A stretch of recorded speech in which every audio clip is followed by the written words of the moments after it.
kalau sepotong-sepotong hanya satu channel aja, apa konsekuensinya? Kalau misalkan tidak segera dilengkapi dalam kurun waktu, mungkin 1 tahun yang akan datang, kalau sekarang lagi bagus di marketplace-nya, itu juga akan ada konsekuensinya. Seperti itu. Nah, langkah pertama tentu kita siapkan dulu kolamnya ya. Kolam di sini, kalau bahasa saya di dalam materi-materi yang lain, saya nyebutnya juga aset digital. Apa sih aset digital itu? Ya, channel-channel digital yang akan kita bangun nantinya sebagai aset untuk brand kita bertumbuh. Nah, apa aja? Toko online tentu. Yang kedua, aplikasi chat. Karena untuk beberapa kategori market masih diperlukan customer service. Apalagi market yang ibu-ibu, market perempuan, usia 30 ke atas, itu masih senang chat lewat admin untuk dilayani pembeliannya. Nah, terus juga dalam bentuk chat juga grup juga ya, grup atau channel komunitas. Nah, kemudian kolamnya kita bangun juga dalam bentuk media sosial. Harus mana aja nih? Tentu lebih banyak sosial media platform yang diaktifasi akan lebih baik. Tapi disesuaikan aja dengan jumlah sumber daya yang kita miliki. Kalau misalnya belum punya tim, ya cukup satu aja. Dilihat dari sosial media mana tempat calon target market kita berkumpul. Kalau dirasa lagi banyak ngumpulnya di TikTok, ya fokuskan dulu aja di TikTok. Kalau di IG, di Reels, fokuskan dulu aja di IG. Nah, jangan lupa kalau sekedar bikin akun, itu saya nyebutnya aktivasi ya. Udah ada nih Mas akun IG. Ya, berarti itu udah mengaktifasi sosial medianya. Tapi belum dioptimasi. Belum dioptimasi itu apa? Ya kayak tampilannya masih belum disetting sedemikian rupa sampai bisa memberikan informasi sejelas-jelasnya sampai bisa dinilai sebagai penjual yang terpercaya seperti itu. Nah, di video materi kan sudah dijelaskan ya how to-nya step by step-nya seperti apa. Kemudian marketplace juga. Nah, ini penting ya mau nggak mau karena saat ini ada dua platform yang sangat dominan yaitu TikTok dan juga Shopee yang sedang eh, membangun kerajaannya gitu. Yang sedang membangun kerajaannya di ekosistem digital di Indonesia sehingga trafficnya lagi ada banyak di sana. Jadi kalau misalkan kita baru terjun ke bisnis secara digital, untuk produk yang bisa tentu untuk produk yang bisa dikirim-kirimkan ya, nggak semua produk bisa masuk ke marketplace. Nah, itu bisa dioptimalkan. Nah, dioptimalkan juga ininya tampilan marketplace-nya, halaman home-nya, halaman etalasenya. Jangan cuma asal bikin marketplace tapi tidak dioptimasi secara tampilannya. Nah, kemudian setelah kolamnya siap, langkah kedua membangun kolam sendiri. Nah, dibangun menggunakan apa? Ya, menggunakan umpan-umpan yang disesuaikan dengan kategori bisnis kita. Mana nih yang cocok gitu. Contoh misalkan nih yang sering kita lihat kan kalau di di Shopee itu supaya terpancing ngefollow akun Shopee kita. Nah, biasanya kan memberikan kupon diskon ada yang Rp5.000 supaya eh, ngeklaim kuponnya dengan tujuan ngefollow akun Shopee kita. Nah, terus strateginya setelah dikumpulkan kolamnya, usahakan supaya tercipta konversi alias gigitan pembeli pertama. Ada strateginya, jangan cuma kita punya produk, udah gitu aja gitu ya. Itu produk itu aja terus yang ditawarkan ibaratnya dijejal-jejalkan ke calon pembeli kita supaya mau beli. Padahal kita tidak memikirkan ada banyak sekali kompetisi sehingga tidak bisa hanya polos begitu aja. Kita harus mengatur strateginya dari produk kita itu mana yang akan kita jadikan produk penetrasi. Bisa jadi ya bahasa bahasa kasarnya saya itu dijadikan tumbal gitu ya, tumbal di depan untuk masuk penetrasi membangun market kita, memenangkan market kita yang kemudian akan ditawari produk-produk unggulan setelahnya. Nah, itu long tail strategi itu ya. Nah, terus juga teman-teman bisa eh, praktekkan juga nih ada main offer. Main offer itu 4 jenis penawaran yang bisa dikombinasikan, divariasikan sehingga ketika produk penetrasi dikombinasikan dengan main offer akan lebih besar konversinya. Jadi jangan polosan gitu aja ya. Nah, saya ngutip dari di Shopee ya, brand Erigo nih, kayak best seller tuh, best seller ini dijadikan produk penetrasi, harganya murah banget kan, 88.900. Di upselling nih, pembeli kemeja ini, ketika sudah menjadi pelanggannya Erigo, sudah jadi customernya Erigo, ditawari lagi produk barunya New Arrival. Jadi kalau di sini keluar biaya akuisisi, tapi didorong untuk repeat order ketika nge-launching produk barunya gitu.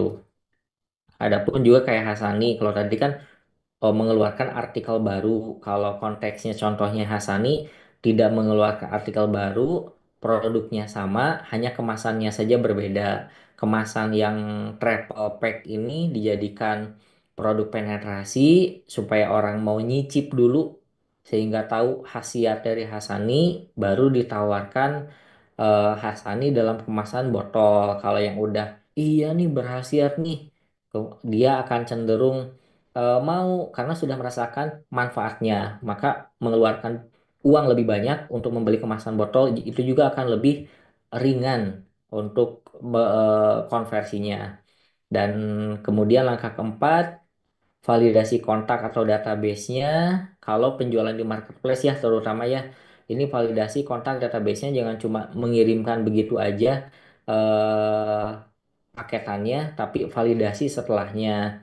Kemudian sisipkan kupon pada pengiriman supaya secara perlahan, nah kuponnya bebas ya, mau berdasarkan diskonnya berapa, dites dan ukur aja supaya perlahan mereka kita giring pada akhirnya mau beli di toko online kita gitu. Nah, seperti itu dan paling terakhir ini kuncinya ada di aktivasi CRM. Tanggal berapa ya? Saya dikontak oleh tim Yubi itu diminta untuk mengadakan webinar. Salah satu topiknya tren digital marketing 2025. Nah, ini yang akan saya sampaikan salah satunya aktivasi CRM. Saya sangat menyarankan kepada teman-teman untuk mulai kalau sebelumnya belum memikirkan bagaimana strategi untuk repeat order. Nah, di 2025 ini kalau tidak memikirkan skenario repeat ordernya, itu akan susah teman-teman. Akan susah untuk menaikkan profitnya. Kalau hanya mengandalkan dari pembeli baru, yang mana biaya akuisisi akan semakin mahal, wah itu berat. Jadi harus sudah mulai memikirkan bahkan sejak pertama kali akan mengakuisisi customer baru. Udah harus terskenariokan. Orang beli A, maka akan repeat order di produk B. Orang belinya penawaran ini, nanti akan repeat order di penawaran ini. Nah, itu harus sudah dipikirkan kalau mau eh, net profit marginnya di 2025 ini tidak semakin tergerus oleh biaya-biaya yang semakin membesar. Nah, itu ya ada 3 aktivitas kalau di CRM.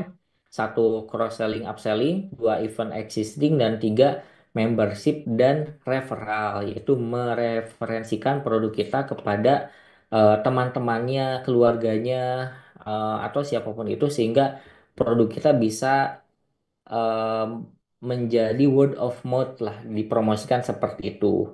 Nah, mungkin itu ya teman-teman. Saya hanya mereminder teman-teman supaya teringat lagi terhadap materi yang sudah teman-teman tonton, yang tentu akan kita diskusikan di sesi konsultasi, di sesi mentoring malam ini. Sekian dari saya, silahkan, mangga saya kembalikan ke Mbak Venda. Ya, terima kasih Kang Reza. Jadi Kayaknya gampangannya itu berarti kalau saya ambil ada insight baru lagi nih, Kang Reza. Berarti Mhm, mhm. eh, mudahnya dalam maksud dari digital marketing strategi itu kita gak boleh mentah-mentah ya udah jualan gitu aja. Misal ada baru, ada platform baru, terus kita langsung kita punya produk ABC, Mhm. udah we langsung dijual di situ ABC mentah-mentah gitu enggak. Tapi ternyata digital marketing strategi itu sesederhana kita jual yang mana dulu ya gitu ya. Betul, betul, betul, Jual yang mana dulu ya yang kira-kira ini mudah dibuat orang-orang itu mau beli gitu, mudah untuk belinya betul, itu. betul, Nanti baru dari situ setelah kalau orang udah beli produkku yang ini diapain ya gitu ya. betul, betul, betul. Dijualin produk yang mana lagi gitu. Iya, betul. Mungkin apa namanya? Jadi biar tidak ya udah pokoknya ada apa kita jualnya sembarangan gitu ya. Iya, Padahal betul. siapkan strateginya. Bahkan dari promo-promonya tadi juga nggak serta-merta ngelihat orang lain. Kok kayaknya lagi pada rame tanggal kembar misal ya Kang Reza ya. Terus kita ikut deh tanggal kembar tanpa punya strategi ini diapain ya terus habis itu gitu.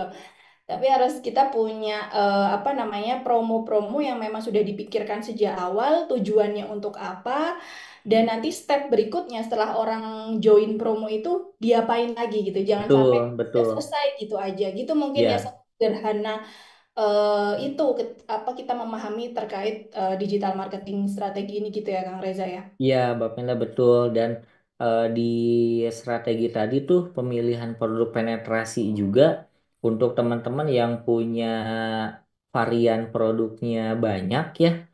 eh, ini saya juga salah satu yang list improvement lah, perbaikan yang masuk ke daftar to-do list kami dari pelajaran yang diambil dari 2024 masuk ke 2025. Kan kayak Seika tuh artikelnya banyak ya Mbak Venda. Nah, Mm. bahkan di produk penetrasi juga itu kita ada banyak gitu eh, artikel-artikel yang dijadikan produk penetrasi. Nah, saya itu teringat nih ada satu pelajaran lah yang diambil. Jadi begini, kalau kita lebih baik mana? Lebih baik mana kondisi A, satu produk yang dibicarakan terus-menerus gitu ya. Satu produk yang dibicarakan terus-menerus atau banyak produk dibicarakan masing-masing satu kali. Kira-kira akan lebih mudah diingat oleh calon pembeli yang mana? Yang satu produk tapi banyak yang ngomongin dong Kang Reza. Betul. Satu produk, tapi kita sampaikan ke audiens kita itu, ke target market kita itu dari sudut pandang A, dari sudut pandang B, dari sudut pandang testimoni, dari sudut pandang cara menggunakan, dari sudut pandang review customer, endorse-nya ke si A produk itu lagi, endorse-nya ke si B produk itu lagi. Nah, nantinya kan yang nempel di benak customer itu akan kayak jadi bola salju gitu terhadap produk A. Alih-alih kita endorse ke si A produk A, endorse ke si B produk B, endorse ke C produk C. Akhirnya kita itu sebenarnya jualan apa sih, jualan yang mana sih, gitu. Nah, itu juga yang, oh iya ya, ternyata dengan sumber daya kita yang terbatas, budget endorse yang terbatas, akhirnya sekarang itu difokuskan satu kuartal produk penetrasi ini yang akan kita naikkan. Itu terus gitu. Nanti kalau misalnya dirasa udah cukup dikenal, udah cukup dikomunikasikan dengan baik ke calon pembeli, konversinya udah naik, awarenessnya udah naik, nah baru kita perlahan memperkenalkan produk penetrasi yang lainnya. Nah itu juga kayak bagian dari strategi untuk mengoptimalkan di produk penetrasi gitu Mbak Venda. Oke, siap. Nah, boleh kasih kisi-kisi juga nggak sih, Kang, terkait Mhm. penetrasi, apa produk penetrasi ini harus yang mungkin seperti apa jika Iya. posisinya eh, katakanlah tadi kalau Kang Reza udah kasih contoh dengan produknya oke banyak. Tapi mungkin Mhm. teman ada juga yang lah saya mah emang jualnya cuma satu gitu. Mhm. Itu Ya. gimana? Atau mungkin ada kriteria lain nggak Kang Kisi-Kisi untuk kita bisa memilih produk penetrasi yang tepat itu gimana caranya? Oke, nah produk penetrasi itu ada bisa kita ambil ya dari produk best seller kita saat ini gitu. Bisa ambil tuh produk best sellernya apa. Atau bahkan kalau yang satu jenis produknya itu satu jenis bisa diambil varian yang paling best seller gitu. Nah, terus yang kedua biasanya karena best seller secara value sama dengan price-nya itu udah value sama dengan price atau value nilainya lebih besar daripada price-nya. Nah, kalau misalkan nih teman-teman eh, baru memulai data data produknya belum begitu signifikan, mana nih ya yang best seller, yang ini penjualan dengan yang ini masih berimbang. Nah, saya biasanya memilih dari mana yang nilai HPP-nya itu lebih rendah. Kenapa? Mm-mm. Karena untuk dijadikan produk penetrasi biasanya itu produk jihadnya kita lah gitu yang akan kita korbankan di depan. Nah, enak teman-teman. Ini juga yang jadi satu list dari materi saya di apa tren digital marketing 2025 di langkah strateginya itu Mbak Venda, Mm-mm. usahakan kita punya satu produk penetrasi yang itu bisa terus jalan, ya, terus berjalan, baik itu lewat iklan atau lewat endorse, tapi bisa membiayai dirinya sendiri. Nah, maksudnya begini, kan kalau dalam harga jual produk itu, misalkan apa ya, tadi Hasani ya, misalkan Hasani ya. Nah, teman-teman tahu kan Hasani ya? Mana ya Hasani? Saya nggak ada contoh Hasani. Hasani. Adanya ini. Nah, dalam satu Hasani itu kan ketika dijual misalkan 120.000. Nah, di unsur harga yang ada di dalam Hasani itu satu HPP-nya. Betul kan? HPP-nya biaya ya biaya packaging masuk ke HPP lah ya. HPP, terus biaya operasional tim kita, terus lagi ada biaya marketing yang sudah kita alokasikan ke sana. Ya, betul. Nah, produk. Oh, kirain Mbak Venda Enggak, nge-live. saya juga Nah, bergambaran. nah dalam si Hasan ini gitu, kan ada biaya HPP-nya, ada biaya operasional tim atau operasional kan operasional salary dan operasional non salarinya. Ada juga kan biaya marketing tuh harusnya sudah masuk ke dalam komponen struktur harga jual produk kita. Nah, yang saya maksud bisa membiayai dirinya sendiri adalah ketika eh, biaya menjual si produk ini udah dipotong oleh HPP, udah dipotong oleh biaya operasional, biaya iklannya masih bisa ditutup oleh sisa margin yang dihasilkan dari satu produk itu. Jadi bisa Hmm. terus bergulir iklannya. Iklannya bergulir terus-menerus. Nah, itu akan sangat berpengaruh nantinya bahkan sampai di hasil repeat order customernya. Nah, itu yang saya pelajari karena ketika iklan kita tayang terus dimanapun ini platformnya ya, dan menggunakan sumber traffic apapun, ketika iklan kita tayang terus, nanti customer lama itu seperti kita jagain gitu loh. Seperti kita jagain, oh ngeliat lagi, nggak mudah belok ke kompetitor. Sehingga angka repeat order kita akan senantiasa terjaga bahkan cenderung lebih baik lagi. Itu mungkin Mbak Venda, kisi-kisi tambahan. Kisi-kisi produk penetrasi. Baik, siap. Terima kasih Tuh. Kang Reza. Semoga teman-teman bisa udah mulai catat-catat dan makin paham. Hmm, Berarti harus satu ya teman-teman harus siapin produk penetrasinya dulu. Apa yang jadi apa ya? bahan peluru nih ya, yang paling Betul. paling murah, ya nggak paling murah ya, pokoknya yang paling kira-kira bikin orang tuh mudah lah untuk beli, nggak ada barriernya terlalu besar gitu. Betul. Tujuannya mereka udah minimal segera mencicipi produk kita yang kita bilang ini bagus gitu kan produknya. Nah, gimana kalau mereka nggak ngicicipin, nggak mau beli kalau apa gimana mereka bisa tahu gitu kalau Tahu kalau misalnya nggak nyicip. betul. Jadi tujuan pertama, ayo dicari strateginya, apa namanya, gimana produknya dan seperti apa caranya agar semakin banyak orang di luar sana itu bisa ngerasain lah minimal ya, Betul. nyicipin produk kita gitu. Itu ya. Yo, nah itu mulai ya. Silahkan dicatat.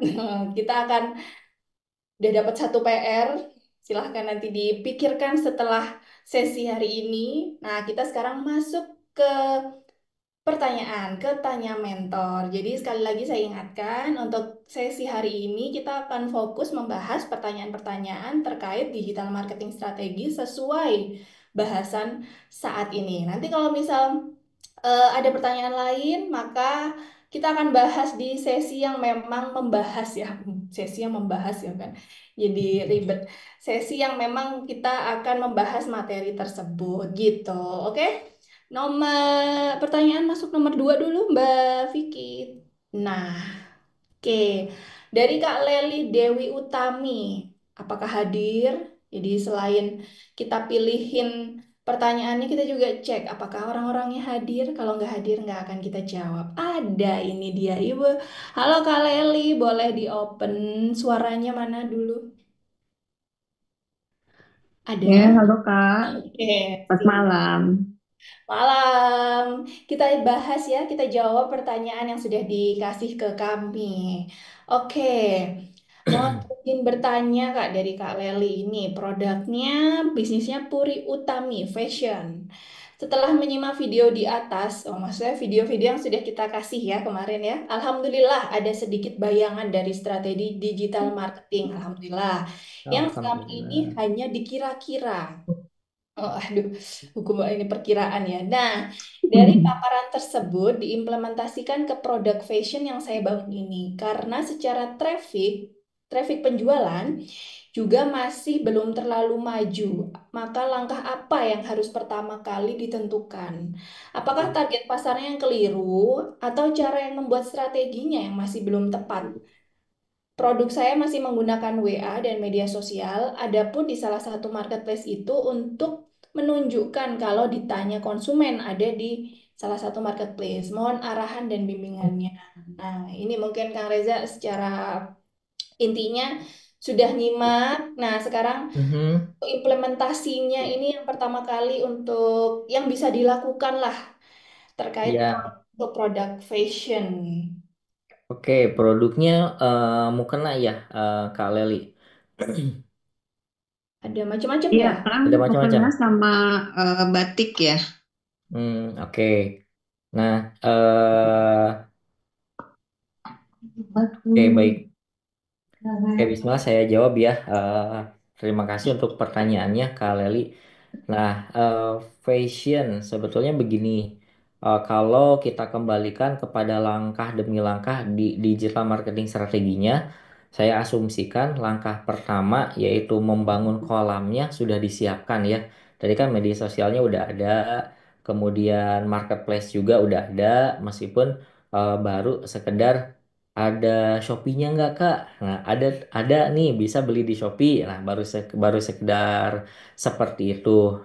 Tapi nggak masalah. Nanti tinggal PR-nya dikerjakan untuk mulai dioptimasi. Misalkan tampilan sosial medianya, tampilan marketplace-nya. Nah, kita mulai masuk ke langkah kedua atau bisa disekaligus dengan langkah ketiga. Nah, dari berbagai macam produk yang Kak Leli punya, kira-kira produk mana yang paling yang akan kita jadikan produk penetrasi? Nah, itu bisa dicek, baik itu dari produk yang saat ini paling laris atau produk yang HPP-nya murah. Kenapa HPP-nya murah? Supaya harga jualnya murah. Kenapa harga jualnya murah? Sehingga harapannya barrier to entry-nya, hambatan orang untuk membelinya juga rendah. Kan akan lebih susah ya ngejual kepada orang yang belum kenal dengan kita, langsung harganya di atas 300.000. Tentu akan lebih Hmm. mudah menjual dengan mengenalkan value produk kita, mengenalkan brand kita dengan produk yang nilai pembeliannya itu rendah, misalkan di bawah 150.000. Nah, bisa dimulai dengan menentukan mana yang akan dijadikan produk penetrasi. Nah, terus sebelum masuk ke bagaimana mendatangkan trafficnya. Tadi kan trafficnya belum begitu maju ya. Mungkin saya asumsikan belum begitu banyak trafficnya. Nah, Betul, betul. sebelum masuk ke sana, Kak Leli dan juga teman-teman yang lain, saya tuh sangat kalau kalau saya praktek nih, entah itu saya punya produk baru atau dalam beberapa tahun terakhir kan saya pegang produk lain, menjalankan produk lain selain produk fashion juga. Nah, saya akan lebih banyak menghabiskan waktu dulu untuk memikirkan produk penetrasi dan offering atau penawaran apa yang akan dikombinasikan dengan produk penetrasi itu. Entah itu pre-ongkir, entah itu diskon harga, entah itu bundling hemat, beda produk, beda penawaran yang cocoknya gitu ya. Mungkin kalau fashion biasanya di saya yang diminati itu dengan free ongkir. Meskipun nggak harus selalu free ongkir RP0 se-Indonesia Raya ya. Bisa disesuaikan aja. Tapi kan kayak subsidi ongkir juga itu bisa bisa misal subsidi ongkir 20.000 itu juga bisa. Nah, PR-nya di sana dulu. Nanti kalau itu udah siap dan jangan cuma menyiapkan satu penawaran aja. Bisa di ini penawaran ke satu, ini penawaran kedua yang akan kita uji cobakan. Nah, baru melangkah ke bagaimana ya cara mendatangkan trafficnya sehingga produk penetrasi ini bisa ditawarkan ke sebanyak-banyaknya calon pembeli yang bisa kita jangkau. Nah, baru di sini memikirkan platformnya apa. Ya, bisa di sosial media secara organik, bisa di marketplace secara organik, ataupun lewat iklan. Nah, kalau misalkan eh, saya ditanya, saya akan mulai dengan cara organik atau cara berbayar. Ya, kondisi saya cenderung akan memilih akan meskipun ini dimulai dari nol ya, tentu dengan jika ada budgetnya, saya akan cenderung memulai dengan metode berbayar. Kenapa? Karena lebih mudah untuk diduplikasinya. Kalau misalkan berhasil lebih mudah diduplikasinya karena ada data-data yang terukur dan yang keduanya itu sifatnya kayak membeli waktu kurang lebih begitu Kak Leli. Kalau organik kan Hmm. ngonten, ngonten, ngonten 1 bulan.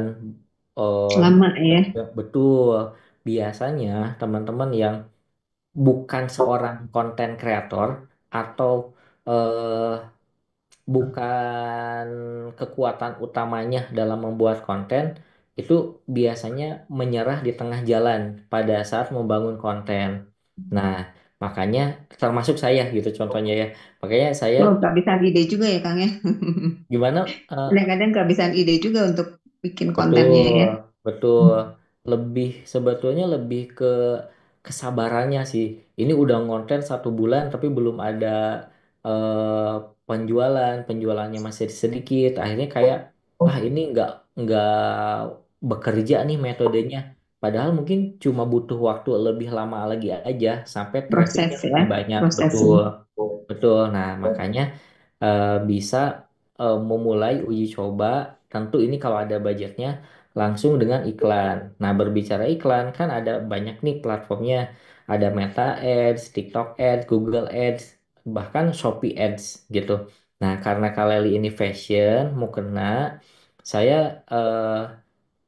udah 4 bulan lah, 4 bulan terakhir lebih tepatnya, dan 1 bulan terakhir ini lebih intens lagi praktek apa ya praktek ngiklan gitu betul-betul dari nol lagi salah satunya di marketplace itu di Shopee Ini bukan saya merekomendasikan Shopee, tapi kalau tujuan utamanya ingin segera terjadi konversi lewat iklan, ya daripada di Meta Ads, bisa dicoba di Shopee Ads iklannya. Jadi mendatangkan trafficnya itu. Nah, tapi catatannya kalau di Meta itu tidak ada biaya admin, biaya admin marketplace. Kalau di Shopee kan ada biaya admin marketplace. Tergantung ya, beda-beda. Ada yang 8%, ada yang 12%. Kalau Shopee Mall kan ada yang sampai 18%. Nah, karena ini Kaleli produknya fashion, bisa langsung dicoba tuh lewat iklan. Baik di iklan Shopee, mau iklan manual atau iklan yang auto. Itu saya juga kaget gitu. Kalau di iklan Meta Ads, misalkan, misalkan masuk ke landing page, dari landing page itu masuk ke WA, kan baru di follow up oleh CS ya. Nah, mungkin baru hari kedua, hari ketiga ada konversi setelah di follow up oleh CS. Nah, kalau di Shopee Ads, hari ini ngiklan, pagi-pagi ini ngiklan, siang udah ada penjualan. Nah, cepat banget ya konversinya. Cepat ini. Betul, seperti itu. Nah, itu terjadi gitu di Shopee Ads. Tapi ini saya garis bawahi ya. eh, ada biaya admin, jadi secara struktur harga jualnya dari sisi HPP-nya itu udah harus diperhatikan. Kayak nggak bisa nih kita punya produk harga jualnya 100.000, HPP-nya 90.000, dijual 120.000, kan marginnya cuma 30.000. Nah itu berat gitu. Perlu diperhatikan HPP-nya kalau Oke. mau mulai lewat iklan gitu. Nah, kenapa sih di Shopee cenderung lebih cepat? Nah, saya melakukan survei ke existing customer Seika. Saya bertanya begini, platform digital mana yang Anda merasa nyaman pada saat melakukan pembelian produk fashion? Apapun itu brandnya, apapun itu produk fashionnya. Nah, ternyata 70% responden itu menjawab Shopee. Topik ya. Betul. Nah, jadi saya asumsikan, oh ini memang kolam untuk market fashion adanya di Shopee nih. Seperti itu. Nah, mungkin sampai di langkah itu aja Kak Leli udah mulai bisa dipraktekkan sebelum nantinya masuk. Tapi jangan lupa ya diikuti ke langkah keempat, validasi kontaknya, kiriman kupon ke paket yang kita kirim ke customer kita supaya mereka nanti check outnya tidak lewat Shopee lagi kalau bisa check outnya langsung ke toko Tentu online kita. kita atau Mhm. minimal kalau belum ada toko online lewat WA kita aja supaya pas Jadi mau diarahin ke repeat WA kita order ya. betul supaya pas mereka mau repeat order itu nggak kena biaya admin lagi kan kalau di Shopee lewat biaya admin Iya, pun kita pas mau ngajakin mereka repeat order kita mengeluarkan biaya lagi ya dalam bentuk potongan harga atau eh, tergantung vouchernya itu dalam bentuk apa. Nah, tapi nggak apa-apa karena kita secara perlahan udah menggiring tuh dari market yang tidak bisa kita kuasai ke pola market yang lebih bisa kita kontrol. Kurang lebih begitu Kak Leli iya. dari saya. Bagaimana? Apakah bisa menjawab atau ada yang perlu didiskusikan? Iya sih, Kang, Iya. mulai agak gambaran ya, ada gambaran Hmm. sedikit ya. Hmm. Cuman mungkin karena saya ini biasanya lebih banyaknya kan offline ya. Nah, kalau saya biasanya tuh kalau ini suka pameran-pameran gitu ya. Ya. Hmm. Nah, jadi mungkin di online itu masih newbie lah ya, Kang Ya, ya. Jadi ya belum betul. terlalu menguasai juga Hmm. apa Hmm. eh, strategi yang ini. Makanya ya kemarin belajar dari video itu, oh ya kayak gini gitu ya. Baru-baru Hmm. Hmm. terbayang ya, baru baru terpikirkan apa Hmm. strategi yang akan kita ambil seperti apa gitu. Ya Ya. mungkin nanti kita sebetulnya saya juga ini kan dulu ada admin, nah sekarang karena tidak ada admin jadi dilakukan sendiri ya. Kita Hmm. masih Hmm. belajar juga sih ini untuk Ya. apa ya? Ya pengen sih seperti orang gitu juga penjualannya di onlinenya sampai Insya Allah. iya. Oh ya, alhamdulillah juga ya ini bisa dapat share ilmu yang luar biasa ya dari Kang Gilang. Alhamdulillah. Hmm, Nanti mungkin kita coba untuk dipikirkan lagi apa Mhm, langkah yang perlu kita lakukan dari mulai penetrasinya. Sebenarnya ini mhm. kan berimbang ya Kang ya antara Ya, dari mukena dengan batik gitu ya. Saya kan lebih ke ya. fashion etnik batik gitu ya. Ada Mhm, juga mhm, si mukenanya itu. Nah mhm. kita itu sebetulnya kan yang jadi kendala itu karena ke HPP ya. Jadi Ya, eh, kita itu karena ininya bukan massal ya gitu. Jadi mhm. Oh, custom ya. eh, custom dan kita hanya dibikin satuan-satuan gitu. Jadi Oh, nggak ya. banyak. Jadi kita lebih Mhm, mengutamakan kualitas juga. Nah, mhm, kita lagi berusaha untuk menekan supaya gimana HPP-nya itu kita bisa bersaing gitu ya dengan mhm, mhm. produk lain yang sejenis gitu. Ya, betul. Itu. Jadi ya rada berat juga gitu sebetulnya kalau kita bisa ditekan banget gitu ya dari HPP Mhm. gitu dari ini karena memang biaya produksinya memang biaya operasionalnya memang yang agak sedikit tinggi gitu. Betul, betul.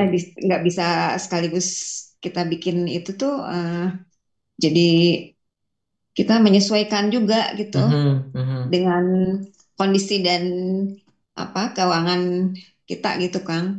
Betul, Itu betul, betul.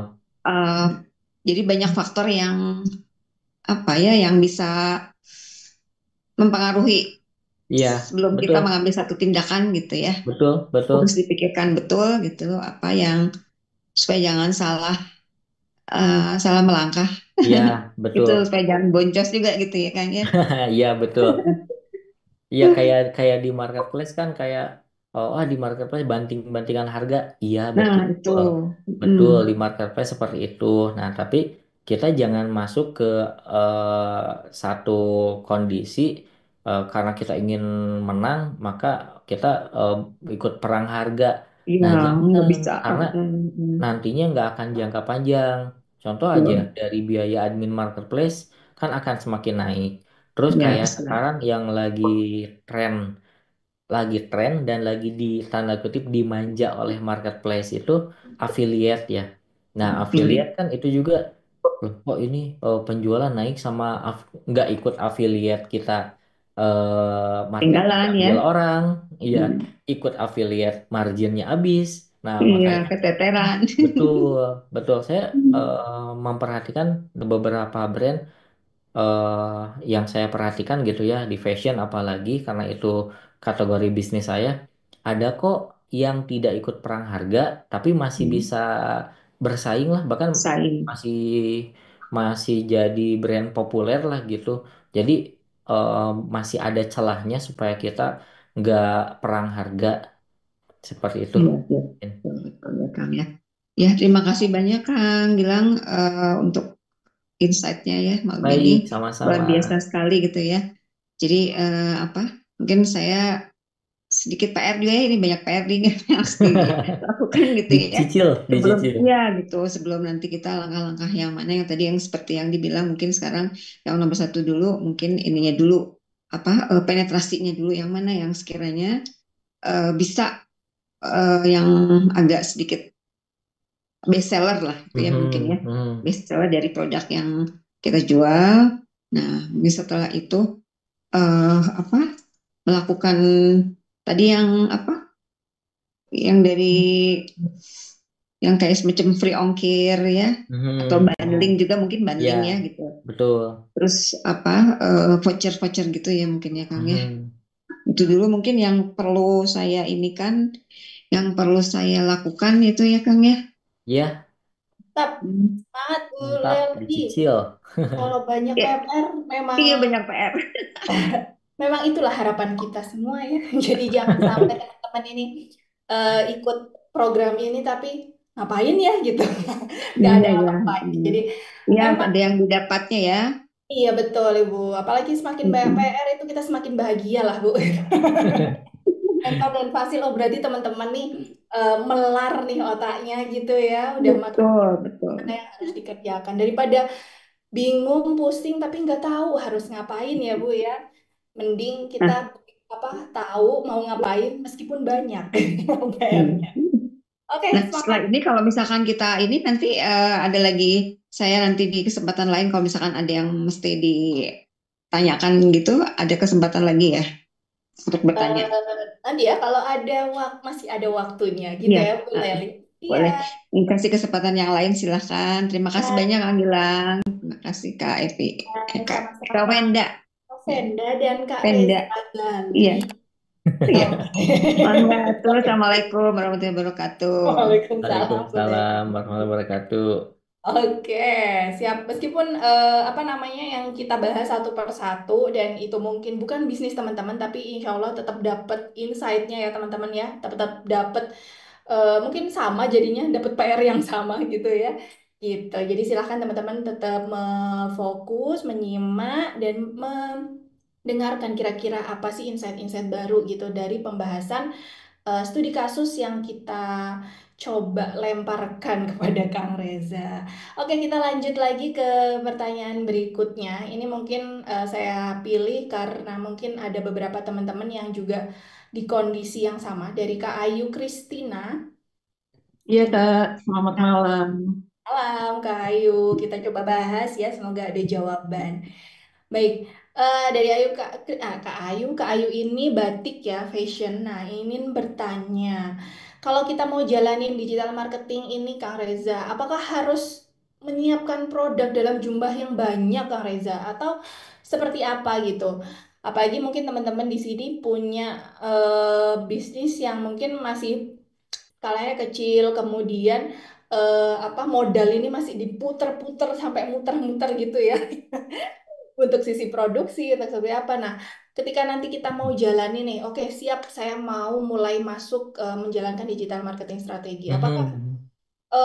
harus punya produk yang banyak, jumlah yang banyak, atau mungkin punya strategi apa? Ada strategi yang lebih efektif nggak, Kang, untuk mengatur ini semua gitu?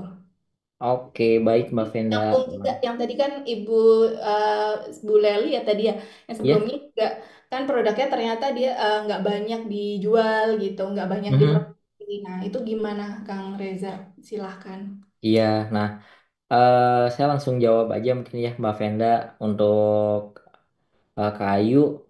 eh Tentu jangan langsung nyetok banyak-banyak.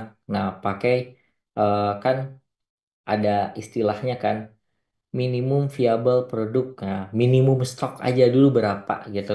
Kayak di saya itu sampai sekarang meskipun udah ada marketnya gitu ya, kayak udah ada marketnya itu kayak saya di Saika udah punya puluhan ribu existing customer, tetap aja kalau meluncing produk baru itu di minimum quantity aja gitu supaya lebih rendah resikonya. Kayak misalkan kalau di saya satu artikel baru misalkan minimal ada 4 warna. Nah, satu warnanya itu minimum stoknya itu berapa? Misalkan satu roll, ya udah satu roll dulu aja. Nah, karena apalagi ya kalau kita baru memulai di online atau bahkan memulai bisnis itu jangan langsung beranggapan kalau produk kita itu udah langsung menjadi produk yang bisa diterima oleh market gitu. Meskipun ya kayak batik ya orang udah teredukasi ya ini produknya adalah kain batik gitu, orang udah teredukasi tapi kan belum tentu mungkin dari motifnya. Jadi di minimum order quantity-nya aja dulu kalau kita posisinya sebagai produsen, artinya kita yang harus nyetok, kita harus memproduksi. Atau misalkan kalau kita posisinya itu membeli stok ke apa ya, kulakan stok gitu, itu juga jangan langsung banyak-banyak, di minimum order quantity-nya aja dulu, di paling minimal berapa. Nah, baru kita uji cobakan. Nah, kalau udah teruji, oh iya nih yang Masakan artikel dia, ini nggak bisa tidur. oke nih bagus responnya. Nah, baru kita mulai alokasikan stoknya lebih banyak lagi. Nggak harus langsung nyetok banyak kok kalau di online itu, cukup dimulai dari minimum order quantity aja. Kak Ayu begitu. Gimana Kak Hmm. Ayu? Apakah Iya, terima terjawab? kasih. Ya, terjawab. Eh, untuk produk batik ini kan memang Hmm, apa variannya juga juga banyak eh, ya, ini banyak iya motifnya ya. banyak gitu, banyak motifnya. Betul. Dan sekarang ini kan juga banyak yang printing. Kita juga harus berusaha mengedukasi customer, Mhm. mengenalkan batik yang handmade sama yang printing. Saya juga Hmm. gini, Kang Reza, Mhm. sedih ya ketika Ya, melihat marketplace ada baju gamis batik harga 35 sudah siap pakai gitu. iya, Itu gimana ceritanya itu kok bisa seperti itu? Jadi kalau betul, kalau kita apa eh, menawarkan melalui marketplace, customer tuh selalu membandingkan dengan itu gitu.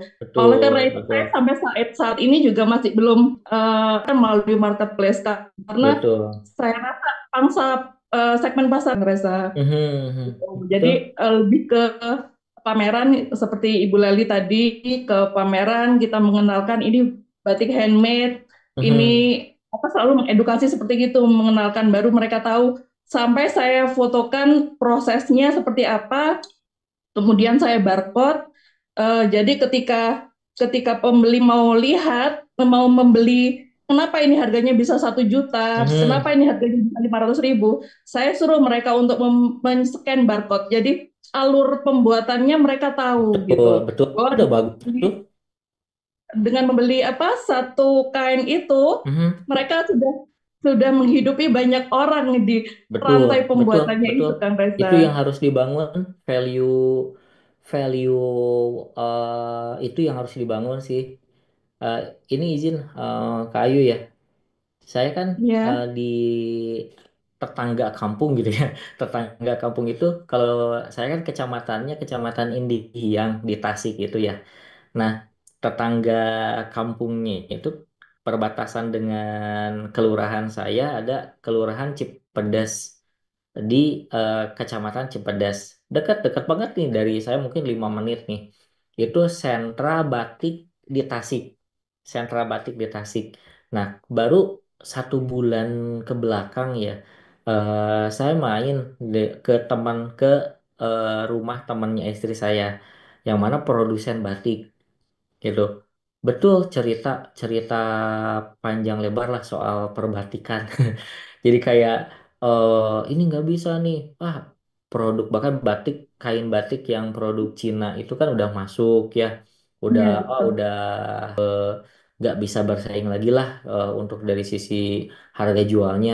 Nah ternyata eh, pamannya gitu ya, pamannya dari teman saya itu, kalau teman saya jual batiknya batik printing. Nah, kalau pamannya itu jual batiknya batik tulis. Jadi ada beberapa customer langganan dari teman saya yang minta batik tulis, akhirnya dilempar ke pamannya itu. Nah, ternyata yang harganya jutaan dan yang pengrajinnya di eh, Kelurahan Cipedes itu udah nggak banyak, yang handmade itu, yang batik tulis itu udah nggak banyak, udah sedikit yang tinggal yang sepuh-sepuh, yang senior-senior, ternyata bisa menjual eh 3 sampai 5 orderan secara rata-rata ya per harinya, dengan batik yang harganya harga batik tulis itu tadi yang mahal kan, jutaan. Nah, bagaimana itu bisa menjual? Ya itu tinggal dibandingkan aja, tinggal diceritakan. Jadi di IG-nya itu, cuma saya karena ini teman saya juga lupa nama brandnya gitu. Kalau maksudnya teman saya itu brandnya itu brand keluarganya itu Rizky Batik. Tapi kan Rizky Batik itu brand keluarganya. Nah, teman saya itu anaknya dari si Rizky Batik itu, saya nggak tahu brandnya apa. Jadi nggak bisa, biasanya kan kalau saya ada studi kasus bisa mencontohkan ini teman-teman yang ini gitu. Jadi saya tidak bisa mencontohkan karena mungkin nantilah saya tanyakan nama brandnya. Nah, di IG-nya itu mengkomunikasikan bagaimana batik tulis ini dibuat, siapa yang membuatnya, berapa banyak lagi pengrajin batik tulis yang masih eksis gitu. Itu yang diangkat, value itu yang diangkat, sehingga orang punya, oh iya ya, satu oten apa ya, originalitasnya bisa dikomunikasikan sehingga orang akan tahu, oh wajar harganya segini karena memang batik tulis original gitu. Yang kedua, akan mengundang market-market yang memang cocok dengan market batik itu gitu. Tidak akan masuk ke market yang ya kalau memang yang murah ya printing maunya gitu, ambilnya yang printing. Tapi kalau misalkan mau batik tulis ya ada harga yang harus dibayar gitu untuk kan nggak mudah kan bikin batik tulis. Seperti itu Hmm. kayu. Iya, iya, iya Kang Resa. Apa jadi masukan juga. Jadi saya sedikit ada optimis ketika ada Hmm, ilmu digital marketing ini. eh, jadi nggak apa-apa ya dengan produk yang saya punya kita masuk nggak aja apa-apa, ke nggak apa-apa. Shopee Mhm. dengan harga segitu. Kita tujuannya semata-mata hanya untuk menjaring pasar itu tadi ya Kang Reza Ya ya. betul. Tugas kita Dan itu. ya, dan eh, ini saya sudah mhm.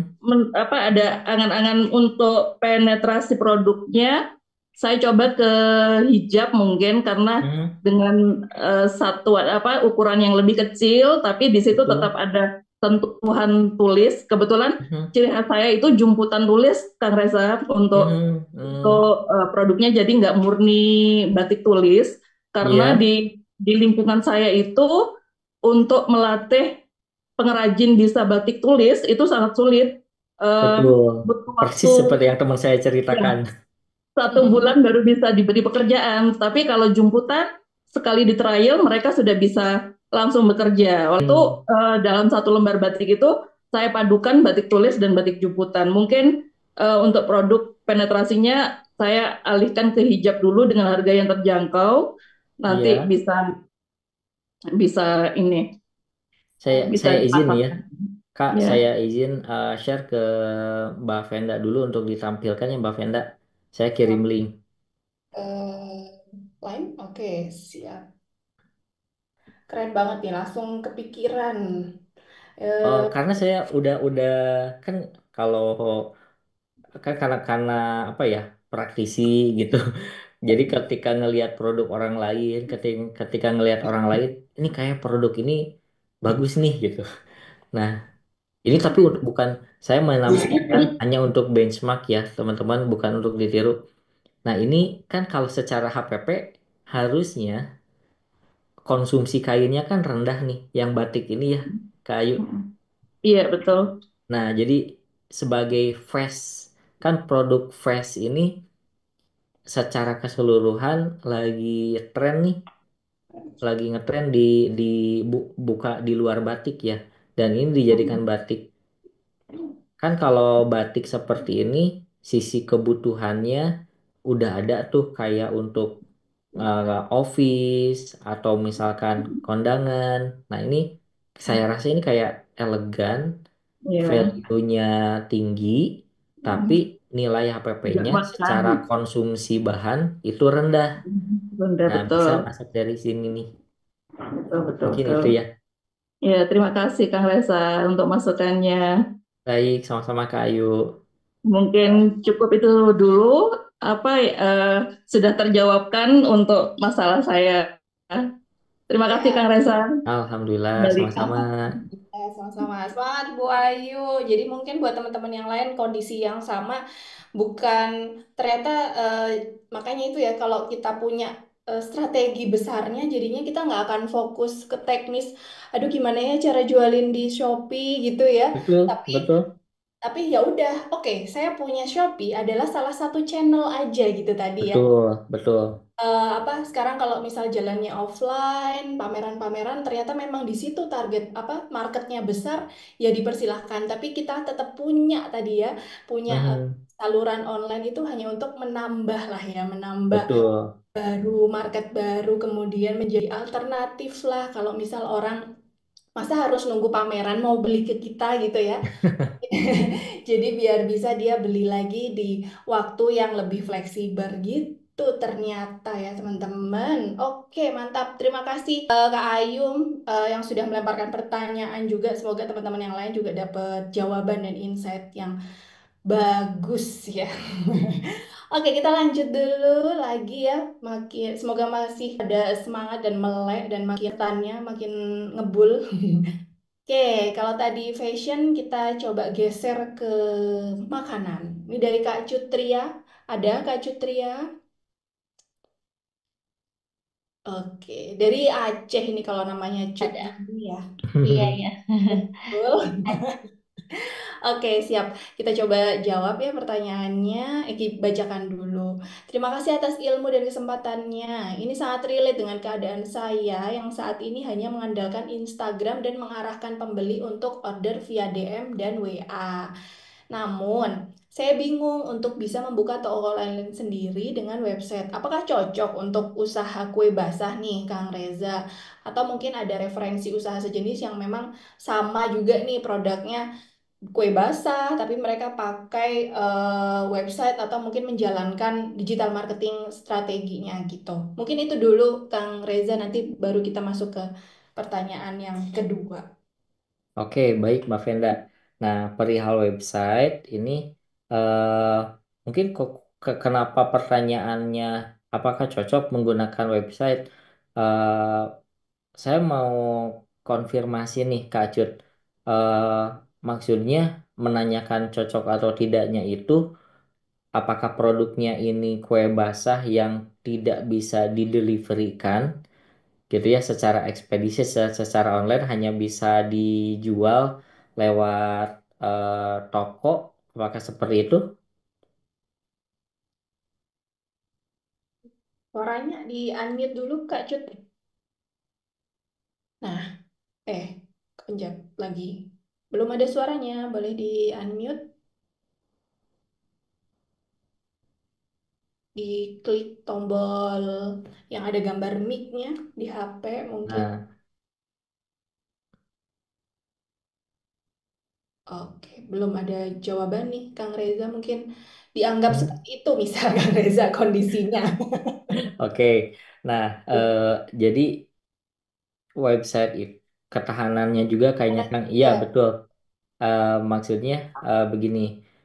Kalau memang hanya bisa dijual lewat offline, tidak secara ekspedisi, kenapa tidak harus ada websitenya? Tidak cocok ada websitenya. Ya. Website itu tujuannya ada bisa ada dua tujuannya. Satu sebagai channel transaksi tempat kita menjual produk kita, kemudian ada calon pembeli yang beli lewat website atau lewat toko online kita, bisa seperti itu. Tapi kalau untuk konteksnya kue basah ini, mungkin tujuan yang saya sampaikan barusan itu tidak relevan. Nah, masuk ke tujuan yang kedua, website itu paling minimal dijadikan seperti company profile-nya kita gitu loh. Sebagai eh ya sebagai toko online betul sebagai toko online tempat kita memperkenalkan segala hal tentang bisnis kita ada di sana. Apalagi ini kue basah. Saya sering memperhatikan kan kalau kue basah harusnya itu ada customernya yang dari perusahaan-perusahaan yang order, dari instansi-instansi yang order. Nah, jadi kalau misalkan ada di pameran, ada di manapun itu, misalkan kita ada nge-support suatu acara tertentu.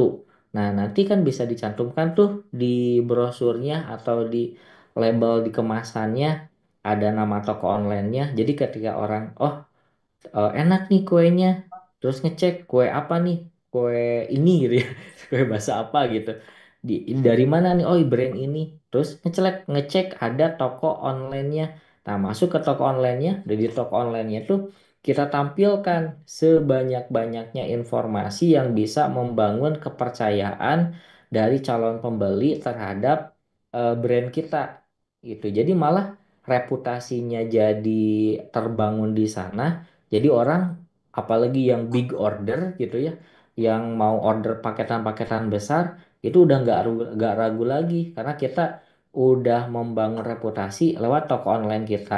Nah, alih-alih seperti apa? Alih-alih misalkan di kartu nama kita itu di brosur kita itu cuma mencantumkan nomor WA. kan apa yang bisa dilihat kalau hanya dari sekedar nomor WA? Paling tanya-tanya, kemudian hanya tanya jawab, kita jawab.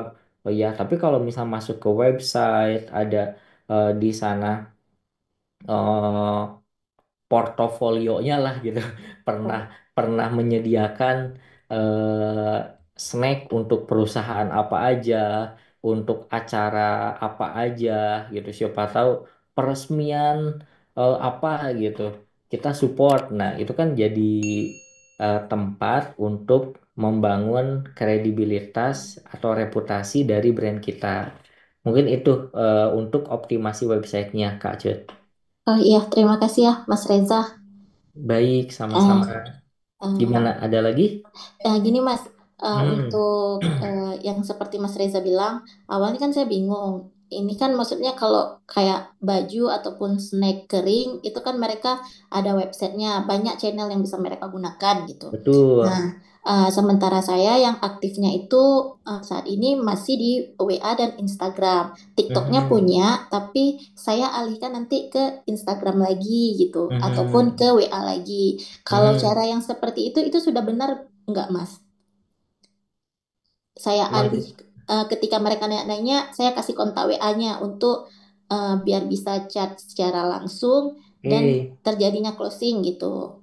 Betul, betul. Ini Uh, eh, secara strategi udah betul. Karena mm-mm. strateginya tuh begini. Kita memindahkan calon pembeli dari kolam yang tidak bisa kita kontrol. Kolam di sini berarti platform ya, platform yang Ya, tidak bisa kita kontrol dialihkan ke platform yang relatif lebih bisa kita kontrol.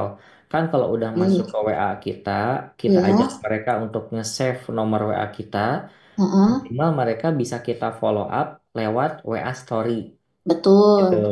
Nah, jadi proses edukasi sebelum akhirnya mereka konversi jadi pembeli kita, Heeh, bisa tuh kita edukasi lewat story kita gitu. Kita mm-mm, tunjukkan aktivitas-aktivitas dari brand kita apa aja, entah itu aktivitas produksinya, pamerannya, ketika mm-mm. kirim-kirim orderan gitu. Ketika ada promo apa, ada produk baru apa, itu di update lewat WA Story, akhirnya mereka yang baru sekedar tanya-tanya akan teredukasi. Mungkin bukan nggak minat, mereka itu masih di tahapan tanya-tanya, tapi belum begitu butuh aja, belum begitu, Oke. ya belum waktunya mereka order. Nah, kalau udah teredukasi, nanti pada saat mereka membutuhkan produk kita, otomatis karena kita sudah nempel di benak mereka, mereka akan ingatnya ke kita pada saat mereka membutuhkan. Nah, itu channel WA itu relatif lebih terkontrolnya karena bisa jadi channel untuk mengedukasi gitu. Alih-alih kalau sekedar dari IG cuma DM-DM-an, ya Mm-mm. kan bisa jadi susah tuh kita nge-follow up-nya. Ya, dan satu lagi Mas, kalau Mhm, misalnya kan udah sama konsumen yang nanya, ini udah beli dan nih gitu kan. mhm. Nah, saya kan maunya dia nih nanti bakalan repeat order lagi nih. Betul, Nah, betul, itu kan saya udah punya kontaknya. Berarti saya betul. harus menawarkan dengan cara japri si konsumen Mhm, yang pernah beli ini untuk agar bisa terjadi ke closing yang selanjutnya sehingga dia bisa menjadi loyal customer saya gitu. betul. Nah, So, bisa japri ataupun tadi secara WA Story. oke. Misalkan kan ada ini ya, empat momentum bagi Iya, kita untuk mengadakan penawaran khusus. Satu, tanggal kembar. Dua, iya. hari besar nasional. Tiga, payday, hari gajian. Itu kan yang udah umum tuh, tanggal kembar Heeh. sama payday. Atau yang keempat, ya hari khusus. Mau itu hari ulang tahun owner, hari hari ulang tahun kucingnya owner, kita akan mengadakan momentum.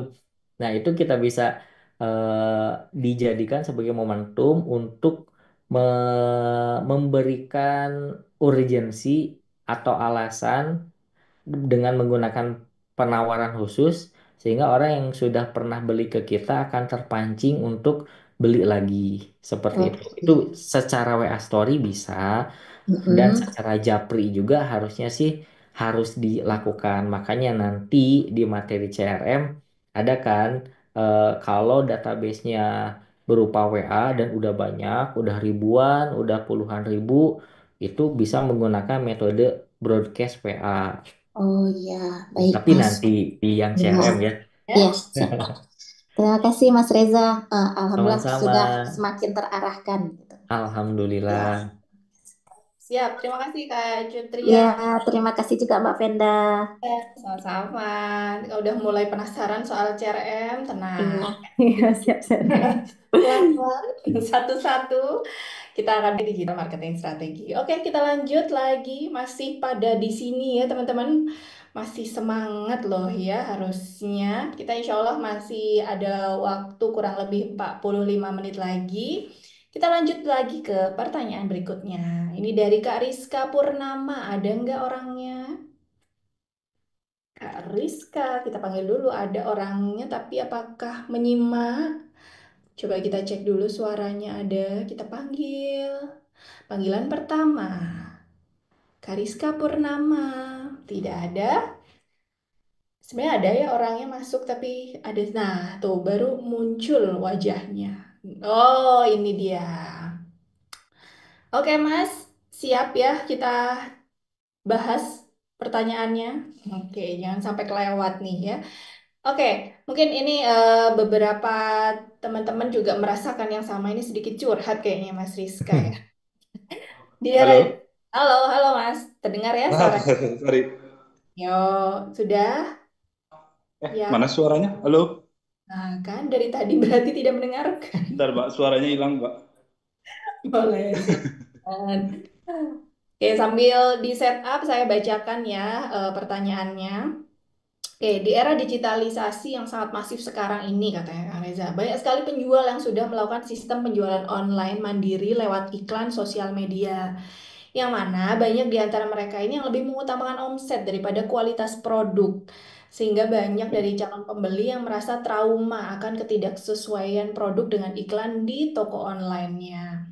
Mhm. Gimana kita sebagai seller menghadapi situasi tersebut nih, orang-orang atau masyarakat yang sudah mulai imun ya, entah terhadap promo ya, terhadap eh, apa namanya tawaran-tawaran produk yang ternyata Mhm. nggak nggak sinkron nih sama yang didapat gitu kan. Nah itu gimana Mhm. ya, Kang Reza strategi yang bisa kita lakukan gitu untuk meyakinkan customer yang sudah mulai kena virus-virus ini ya, sudah mulai imun. Bagaimana? Apa karena sejatinya toko online mandiri tidak dapat menunjukkan review positif secara langsung seperti di marketplace? Iya, betul. Nah, Silahkan, Bang Reza. oke baik Mbak Venda.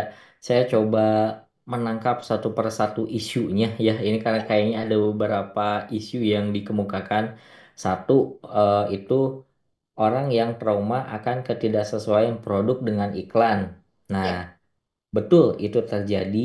Nah, tapi harusnya dengan seiring perkembangan edukasi eh, platform-platform dan juga seller-seller, nggak cuma platformnya, yang membangun kebiasaan pembelanjaan online ini akan semakin tinggi kebiasaannya, sehingga orang harusnya tidak takut lagi untuk belanja online. Akan ada oknum-oknum yang seperti itu. Ya, saya juga sebagai pelaku bisnis online tetap aja pas beli produknya mengecewakan, kena aja gitu. Bahkan yang nggak cuma produk yang mengecewakan, kayak kena, ya mungkin ini udah masuk ke penipuan ya. Kayak yang di produknya apa, kayak saya beli tumbler, tumbler kalau mereknya itu kan Lock and Lock ya. Nah, ya. karena saya nyari varian warna yang saya inginkan di official store-nya nggak ada, terus saya nyari-nyari ada di seller yang kayak, ya memang kesalahan saya sendiri juga nggak begitu ngecek review-reviewnya, yang jelas ada saya check out, dan salahnya lagi pas buka paketnya nggak di video unboxing. Yang dikirim tumbler lock and lock yang harusnya aluminium gitu, ini malah plastik gitu, kayak kayak harusnya kayak seperti Tupperware tapi plastik lah gitu, itu bukan Tupperware. Dong lah ya. Zong lah. Nah itu memang ya oknum seperti itu tetap ada. Tapi kalau mengingat dari platform tempat kita membangun bisnis online ini kan semakin canggih, live streaming itu udah semakin canggih, kualitas videonya untuk menjelaskan produk knowledge kita itu udah lebih jelas. Maka nggak perlu trauma lagi untuk memulai membangun bisnis secara online. Nah, yang kedua, bagaimana nih supaya Mbak Venda boleh ditampilkan ke pertanyaan lagi sambil Oh, oke, oke. berbicara, Vicky supaya boleh? saya bisa eh, menunjukkan ke teman-teman di bagian ini ya nih. Nah, bagaimana kita sebagai Islam memahami situasi tersebut? Selain apa yang kita lakukan untuk memastikan calon pembeli akan kualitas dari produk yang kita tawarkan. Nah, tidak hanya untuk terhindar dari calon pembeli yang trauma itu, sebetulnya ini masih relevan untuk kita terhindar dari perang harga. Kalau misalkan secara keseluruhan di marketplace. Nah, teman-teman bisa ngecek ya di ini atau sama ke teman-teman sama Mbak Venda sama Kak siapa nih? Kak Nisa ya. Mbak Nisa boleh ke ini nggak Mbak ke Google. Google. Boleh Mbak Vicky coba Google Google. 11 product knowledge. Coba diklik. Knowledge. Nah, itu. Nah, coba. Nah, itu yang dari Komerce aja coba. Nah, kita fokus aja nih mengkomunikasikan produk kita dari 11 poin product knowledge ini. Coba di scroll apa aja itu. Nah, satu, informasi dasar. Informasi dasarnya apa? Bisa jadi sejarah atau latar belakang munculnya produk ini, komposisi material produknya, desain dan model produknya, proses produksinya, fungsi dasar produk itu apa, masa pakai dan pemeliharaan produk, harga dasar produk dan syarat pembayaran. Nah, selanjutnya lah ya, sampai ada 11 poin. Oke, nah jadi kita fokus aja menyampaikan 11 poin ini. Sehingga nanti kalau orang udah tahu, udah dari 11 poin ini bisa diterjemahkan kalau produk kita itu punya value, nanti orang akan mengerti dengan sendirinya berapa nilai dari produk kita. Apakah produk kita ini produk yang akan mengecewakan mereka atau yang kita sendiri yakin akan mendeliver promise sesuai dengan iklan yang kita tampilkan ke mereka gitu. Jadi fokusnya bisa ke 11 poin product knowledge ini. Oke, boleh ke pertanyaan lagi? Nah, terus di sini kan Kak, karena sejatinya toko online mandiri tidak dapat menunjukkan review positif secara langsung seperti di marketplace. Nah, sebenarnya itu agak kurang relevan juga ya. Sebenarnya bisa juga kan kalau di boleh dicontohkan Mbak Venda atau toko online UB Pro siapapun itu brandnya. Boleh. Kalau Coba. kalau yang Seika kan belum ada banyak reviewnya tuh. Tapi saya ingin menunjukkan itu kalau di toko online kita juga bisa menampilkan review-review gitu. Yang punya peserta gelombang sebelumnya tuh, Mbak Vicky. Boleh tuh. Buku. Yang yang siapa tuh Mbak yang kemarin kita itu Buku ini nih buku sebentar. Islami ya kalau nggak salah. Ya, betul-betul. Ya, sambil Nah, cari. sambil menunggu ya. Nah, seperti itu ya. Jadi nggak perlu ada trust issue terhadap toko online karena udah banyak kok toko online yang sekarang yang sudah ada fitur reviewnya secara langsung di toko onlinenya. Sama persis sama seperti yang ada di marketplace. Nah, meskipun tetap marketplace juga masih diperlukan ya, masih dibutuhkan. Makanya di peta digital marketingnya itu marketplace tetap ada. Nah, karena ini ada namanya teori nanti di Google lagi teori ZMOT. DMOT.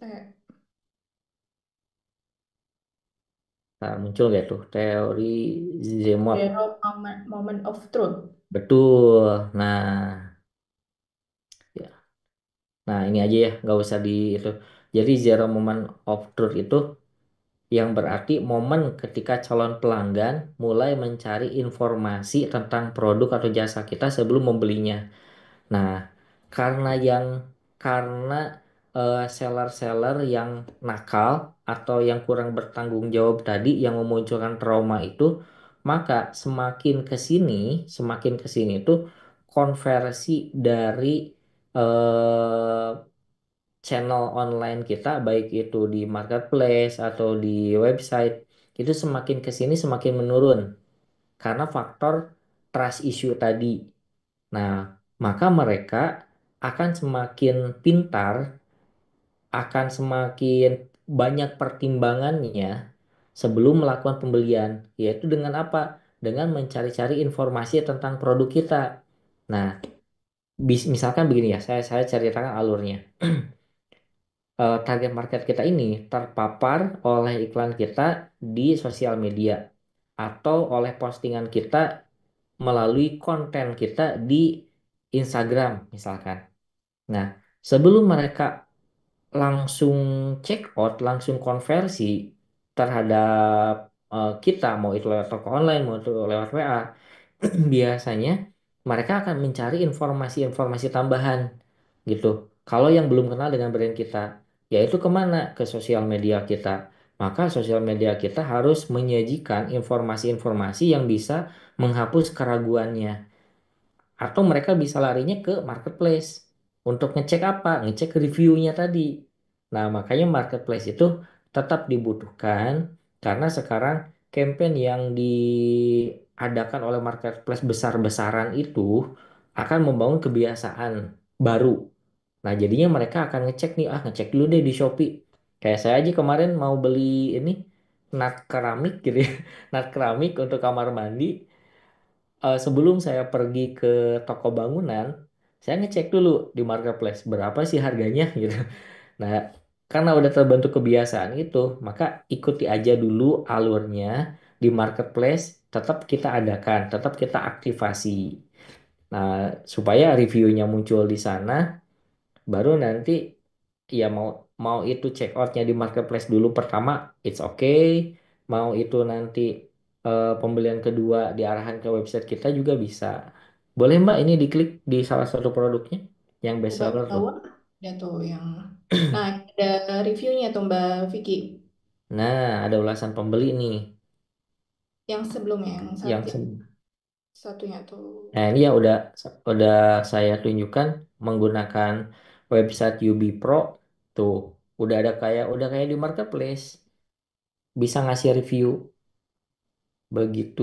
Nah, ini kan bisa nih kita trigger gitu ya lewat kartu ucapan terima kasih, kartu kupon kupon voucher yang kita sertakan ke paket pengirimannya, misalkan dengan ajakan untuk memberikan review yang jujur seperti itu. Mungkin itu ya Mbak Venda menjawab dari pertanyaan Mas siapa tadi itu? Mas Rizka. Rizka. Terjawab ya Mas Rizka, semoga. Gimana Mbak Rizka terjawab? Ada pertanyaan lanjutan diskusi? Atau jadi tidak terdengar, terdengar ya harusnya ya. Silakan Ah, Kak Rizka. silakan Mas. Eh, Halo Mas Reza, kebetulan saya dari Tasik juga nih. Oh, Oh, tetangga. tetangga. Nah, enggak, rumahnya dekat juga sama tuh. Oh, Ini Mas, sebelumnya kan memang saya pernah campaign juga ya di sosial media. Bulan bertahun di fiturnya Ubisoft ternyata ada ulasan langsung dari pembeli karena sebelumnya mohon maaf saya pakai platform lain nggak ada ulasannya tuh hanya landing page aja kan ya jadi yang Oh, landing page iya. WA gitu kan ya. Mhm. Dan memang banyak sekali di campaign saya yang jalan di Facebook waktu itu banyak yang komen barang takut barang tidak sesuai karena pernah beli Iya. sebelum karena Mhm. itu saya isu ini saya angkat karena memang jadi concern kita gitu kan untuk Mhm. meyakinkan produk yang kita jual gitu. Dan Betul? tadi kan dijawab sama saya bisa untuk meningkatkan trustnya itu dengan cara direct ke marketplace. Sebenarnya kalau saya pribadi masih ada sedikit trouble di sana karena memang ini kita kan masuk ke marketplace itu otomatis harga beradu lebih banyak ya mas ya, dengan seller lain. Mhm. Kita misalnya mengiklan di sosial media itu dengan harga yang lebih tinggi otomatis memang tujuannya untuk mengcover biaya yang kita keluarkan yang memang yang saya rasakan itu cukup besar ya mas. Mhm. Mhm. Betul. Nah, yang jadi permasalahan khawatirnya ketika dia lari ke marketplace ada Ya, perbandingan harga dan lain gitu. betul, betul. Dan ternyata kan di marketplace sering similar produk atau produk serupa yang kita lihat itu kan yang sama dengan produk apa sih. Nah itu bagaimana mengatasi harga yang berbenturan seperti itu supaya kita tetap bisa bertahan gitu kan dengan harga Mhm. yang kita tawarkan gitu. Misalnya kita jual 200.000 nih di Facebook, otomatis di marketplace pun harus sama dengan yang di Facebook ya 200.000 Ya, walaupun di betul. marketplace bukan iklan ya.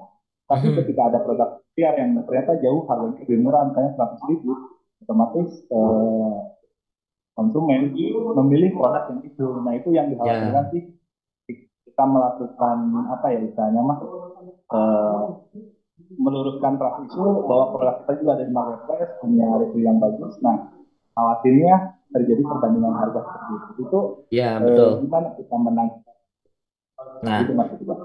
kalau udah sebetulnya tanpa gini kan yang dikhawatirkan itu kalau buka di marketplace nanti akan ada perbandingan harga. Sebetulnya nggak cuma di marketplace, bahkan Kang Riza berarti udah ngiklan di Meta ya sekarang.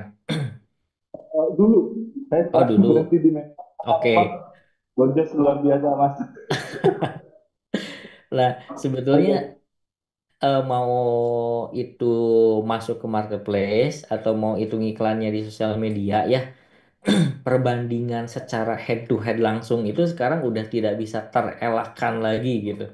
Cek deh sekarang Kang Rizka kalau misalkan lagi ngeklik produk apapun itu iklan di sosial media pasti akan dibanjiri oleh iklan produk serupa. Kita nggak berbicara marketplace nih. Misalnya ngeklik iklan produk sepatu, pasti di story, di feed itu banjir tuh iklan produk sepatu-sepatu dari brand lainnya. Nah, dalam arti begini, platform itu mau itu di Meta atau di Marketplace udah mengoptimalkan penargetannya tidak hanya berdasarkan targeting yang detail, tapi berdasarkan aktivitas kita bersosial media.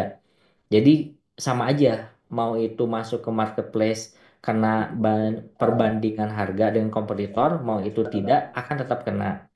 Nah, kita fokusnya ke mana? Fokusnya ke strateginya. Tadi nama strateginya itu yang ZMOT tadi. Saya ini ya ZMOT itu supaya teman-teman mudah googlingnya teori ZMOT itu tadi. Nah, teori ZMOT itu tadi eh yang menjadi dasar supaya kita bisa menjalankan strategi antisipasinya. Kan kita tahu orang ketika terpapar oleh tayangan iklan kita, kecenderungan saat ini mereka akan mencari informasi ke media-media manapun, sosial media, marketplace. Nah, pas masuk ke marketplace, bahkan masuk ke etalase, di bawahnya ada produk yang mungkin kamu juga suka, brand kompetitor. Kan udah dengan harga yang mungkin lebih murah dengan kita. Nah, makanya teori Zemot itu strateginya. Nah, sekarang masuk ke ranah teknisnya. Ranah teknisnya adalah sebaiknya mau itu kita menggunakan iklan saat ini ataupun tidak menggunakan iklan, artinya hanya menggunakan konten organik atau misalkan endorse aja, sebaiknya tetap kita jalankan iklan retargeting. Nah, iklan retargeting itu tahu kan ya, iklan retargeting iklan yang kita gunakan targetingnya khusus untuk menyasar aktivitas-aktivitas tertentu dari calon pembeli kita. Misalkan hanya untuk yang berinteraksi dengan konten kita, hanya yang udah masuk ke WA kita, hanya yang udah masuk ke website kita. Nah, orang-orang yang sudah terpapar oleh eh, tayangan iklan atau tayangan konten kita pertama kali tadi, kita lakukan retargeting, dijangkau ulang. Dijangkau ulang oleh konten-konten apa? Nah, oleh konten-konten yang menjelaskan value produk kita. Kayak bisa tadi tuh 11 produk knowledge. Bisa oleh konten-konten itu.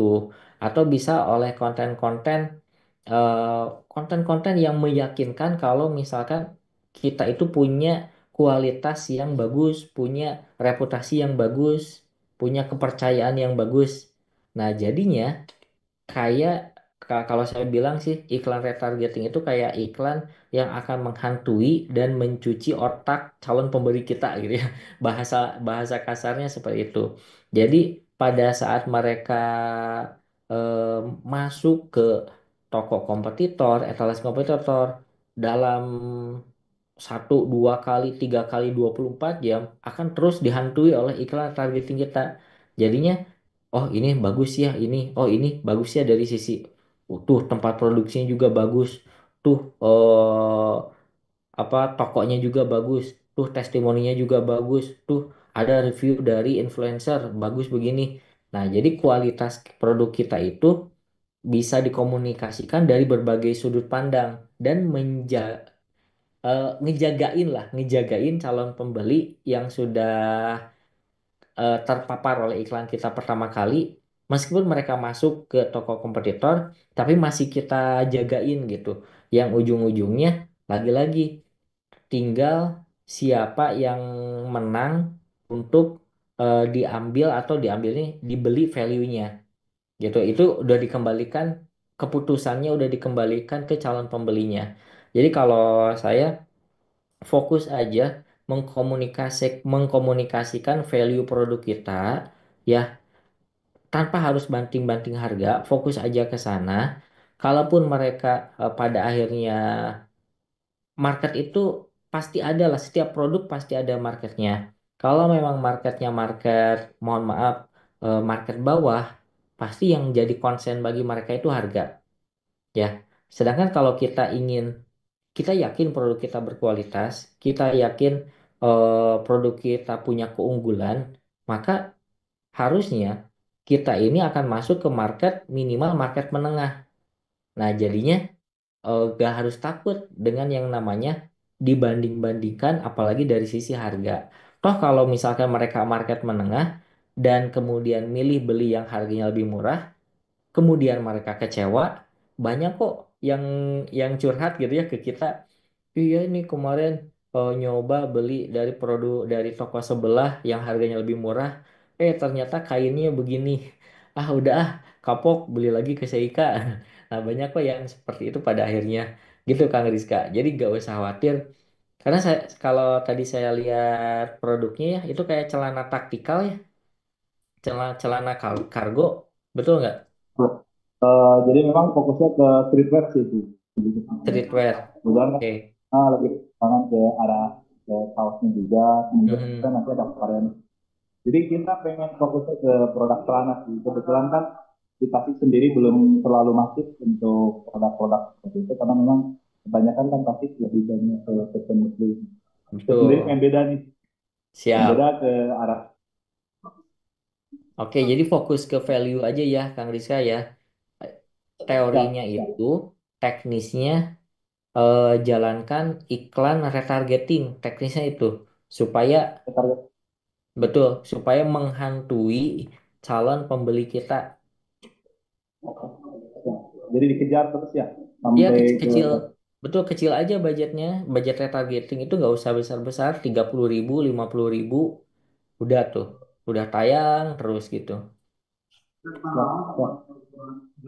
Maria. Nah, Terima kasih. Siap.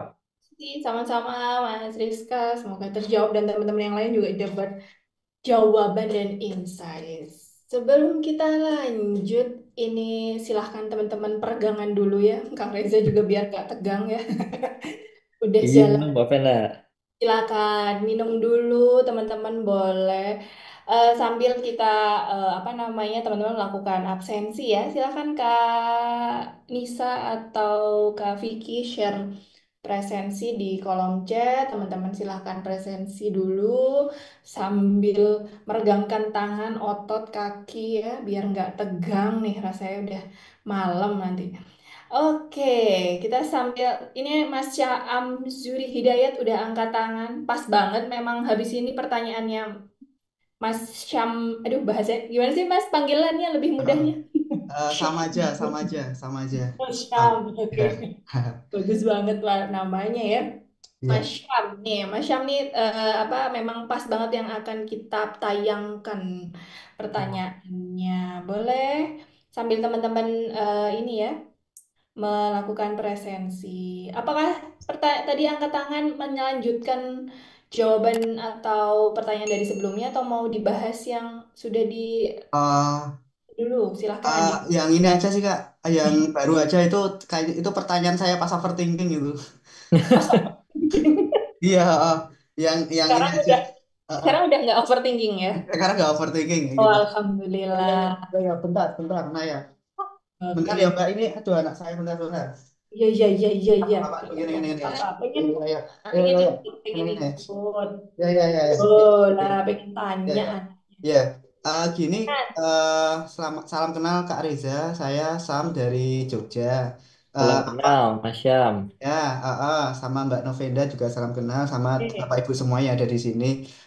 Ini apa produk saya kan keripik gayam ya, jadi chestnut kan keripik gayam kayak gitu. Bukan chestnut kacang itu ya, tapi emang bahasa Inggrisnya kan Tahitian chestnut, jadi saya brandingnya chestnut biar gampang dikenal gitu. Kalau gayam kan apa itu nanti dikira makanan beracun atau apa gitu. Iya, oke. Nah, gini Kak mau tanya kan, kan saya juga lihat yang belajar dari slide apa penjelasan Kak Reza yang di apa ya itu kan ada CRM ya kalau nggak salah. Mhm, mhm. Pelanggan itu ada yang diarahkan langsung ke WA, ada yang ada perjalanannya lah sampai ada yang apa yang kalau yang langsung ke WA kan itu kan ibaratkan yang paling apa ya istilahnya paling grade-nya paling yang paling bawah gitu lah terus ada yang Betul. Ya, yang ya. ada yang ya, biasanya pembayaran terus bla bla bla gitu. Nah, gini Kak, apa namanya? eh di intinya kan gini kayak misal kemarin kan eh kayak marketplace itu kan salah satu ini ya, salah satu apa namanya? Salah satu media ya buat menarik Mhm. apa namanya? eh pembeli kita ya. Nah, pertanyaan saya gini Kak, gimana ya sebenarnya kan hadirnya marketplace itu kan kalau menurut saya ya gitu, saya pun apa jenis kadang sebagai penjual bahkan juga pembeli juga di marketplace kayak gitu. Ya. Nah, gimana ya? Kalau saya itu gini, ketika ketika gimana ya? Atau mungkin saya udah ketergantungan sama marketplace kayak gitu ya, atau gimana ya? Mhm. Gini. Soalnya kan kalau di marketplace kan kita udah dimanjakan dengan maksudnya gini, kita apa kayak jasa kirim kita nggak usah nyeting, udah disediain kayak gitu. Nah kemudian Oke. kayak apa voucher-voucher kayak gitu, apa Mhm. namanya? Jika kita tinggal nyeting-nyeting, terus kemudian bahkan campaigns aja itu juga udah ada gitu loh, Ya. ada lah intinya ada gitu. Nah, terus terkait iklan pun juga kayak dimudahkan banyak pilihan kita mau pengen yang mana gitu kan. Nah, Betul, pertanyaan saya betul. adalah apa eh saya kan ini Pak, apa Kak, apa buta ini ya istilahnya masih amatir terkait website ya gitu. Nah, Mhm, mhm. maksud saya adalah apakah dengan nanti itu apa ya istilahnya ini berhubung kayak mindset aja sih Kak itu. Apakah Mhm. nanti dengan kita harus punya apa ya maksudnya sebagai UMKM kan paling praktis pakai marketplace ya gitu. Iya, Yang, betul. yang buta dengan apa istilahnya apa sih jenisnya? Eh Toko online. ya itulah gitu. Nah, online lah kayak gitu. Nah, eh apa ya ya mungkin seperti yang saya simak tadi di apa di penjelasan Kak kan website kan salah satu yang harus ada lah kayak gitu. Nah, itu Betul. gimana ya Kak? Maksudnya kayak udah kayak ketergantungan sama marketplace kayak gitu. Jadi kalau misal seakan-akan kalau misalnya Shopee di shutdown nah itu ya udah kayak ya udah gitu. Bisnisnya Kayak ikut aduh shutdown. kayak gagal gitu kan mungkin kayak gitu. Nah, tapi kan saya kan masih ini ya karena saya tinggal di Jogja saya kan juga apa konsinyasi ke toko oleh-oleh jadi masih tetap Nah, kayak gitu. betul, Jadi betul. itu gimana Pak? Kak, maksudnya menghilangkan ketergantungan itu loh kayak gitu. Untuk siap-siap Mas, barangkali di shutdown atau gimana gitu atau Ya, gara-gara melanggar peraturan terus kayak TikTok Shop itu di di apa ban. di band nah gitu kan gitu. Ya. Terus terus yang pertanyaan yang selanjutnya adalah walaupun strategi digital marketing itu juga ini ya Mas apa namanya perlu banget apalagi kan kita belajar dari COVID-19 kemarin kan kita mau nggak Hmm. mau kan harus go online nih kayak gitu nggak Hmm. bahkan pedagang pasar pun harus go online kemarin kayak gitu. Betul. eh Apa pertanyaan saya adalah offline itu apakah masih penting gitu loh Mas gitu. Ya. Offline itu apakah seberapa penting dengan digital marketing? Maksudnya apakah porsinya itu 50-50 atau ada yang porsinya lebih gede gitu? Terima kasih. Ya. Hmm. Makasih, Mas Syam. Ya, eh Pertanyaannya mungkin ada dua ya. Kalau ya. yang saya tangkap, yang pertama, bagaimana kalau kita kecenderungan, cenderung ketergantungan terhadap marketplace. Ya, makanya mempraktekkan digital marketingnya harus menggunakan strategi dan secara kafah gitu kan saya bilangnya kafah itu menyeluruh. Nah, platform digital itu nggak cuma marketplace, toko online, sosial media, aplikasi chat, itu harus kita aktifasi semuanya. Nggak harus sekaligus di awal, tapi jangan males untuk mengaktifasi yang lainnya. Karena yang terjadi seperti tahun kemarin, 2023 gitu ya, yang TikTok Shop ditutup.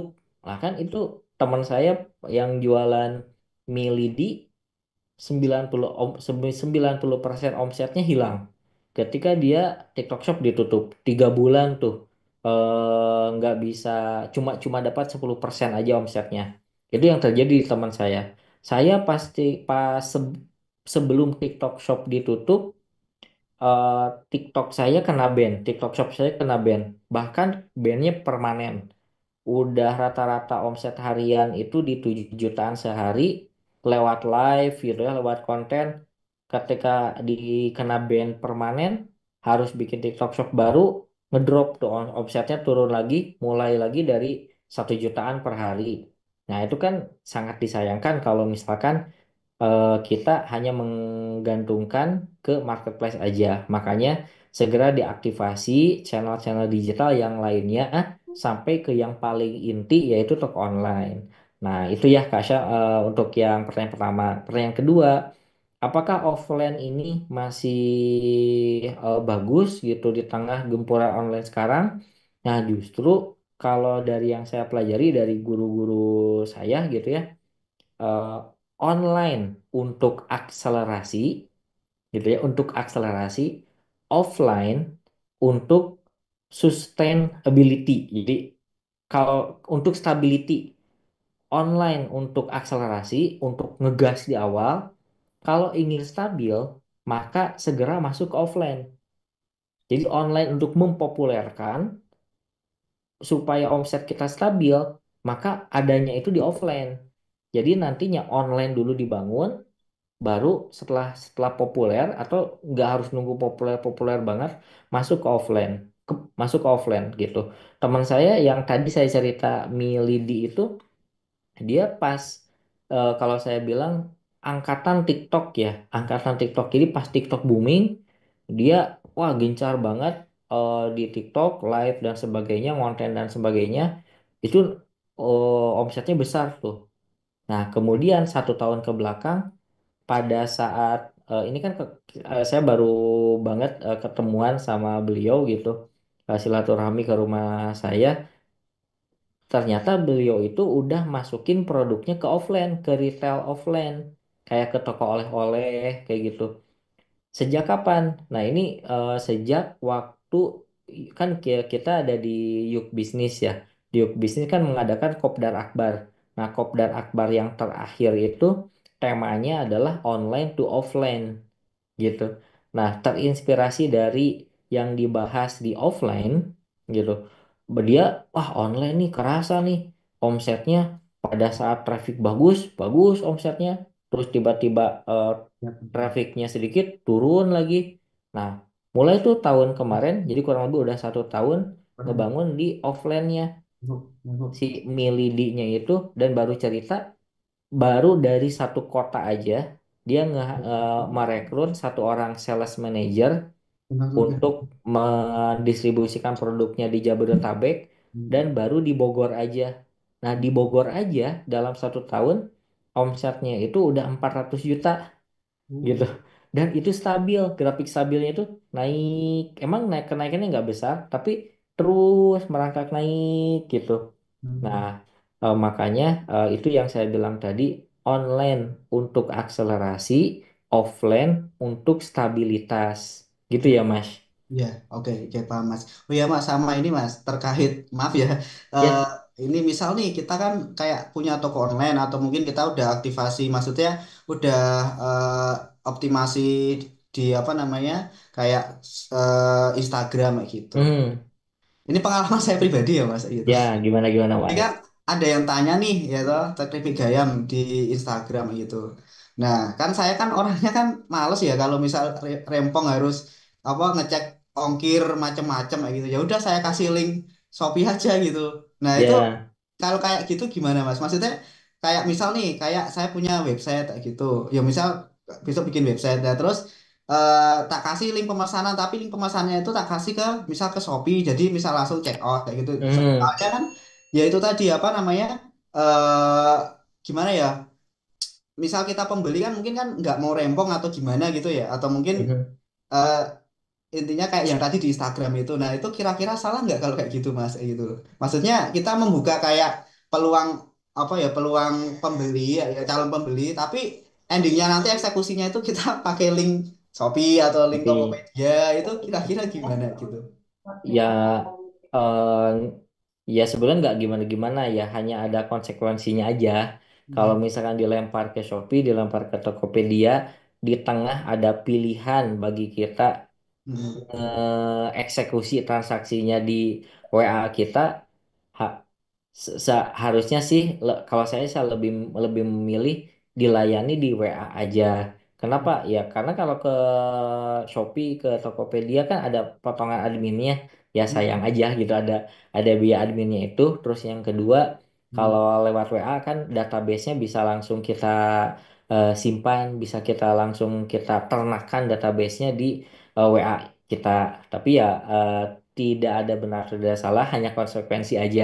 Hmm. Kalau misalkan lagi sibuk, trafiknya lagi banyak banget nih, nggak Hmm. bisa ke handle di WA, ya Hmm. bisa dilempar ke marketplace. Hmm. Atau misalkan kalau customernya memang terbiasanya beli di marketplace, ya nggak apa-apa, Hmm. kita arahkan ke marketplace.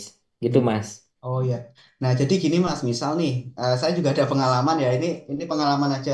Ada yang tanya ke WA gitu. Terus Hmm, kirimkan gini gimana Mas? Nah, ya udah saya cek cek ongkir kan iya. ya gitu kan. Nah, nah itu Hmm. wah kok mahal ya ke tempat saya gitu. Nah mengantisipasi hal kayak gitu gimana Mas?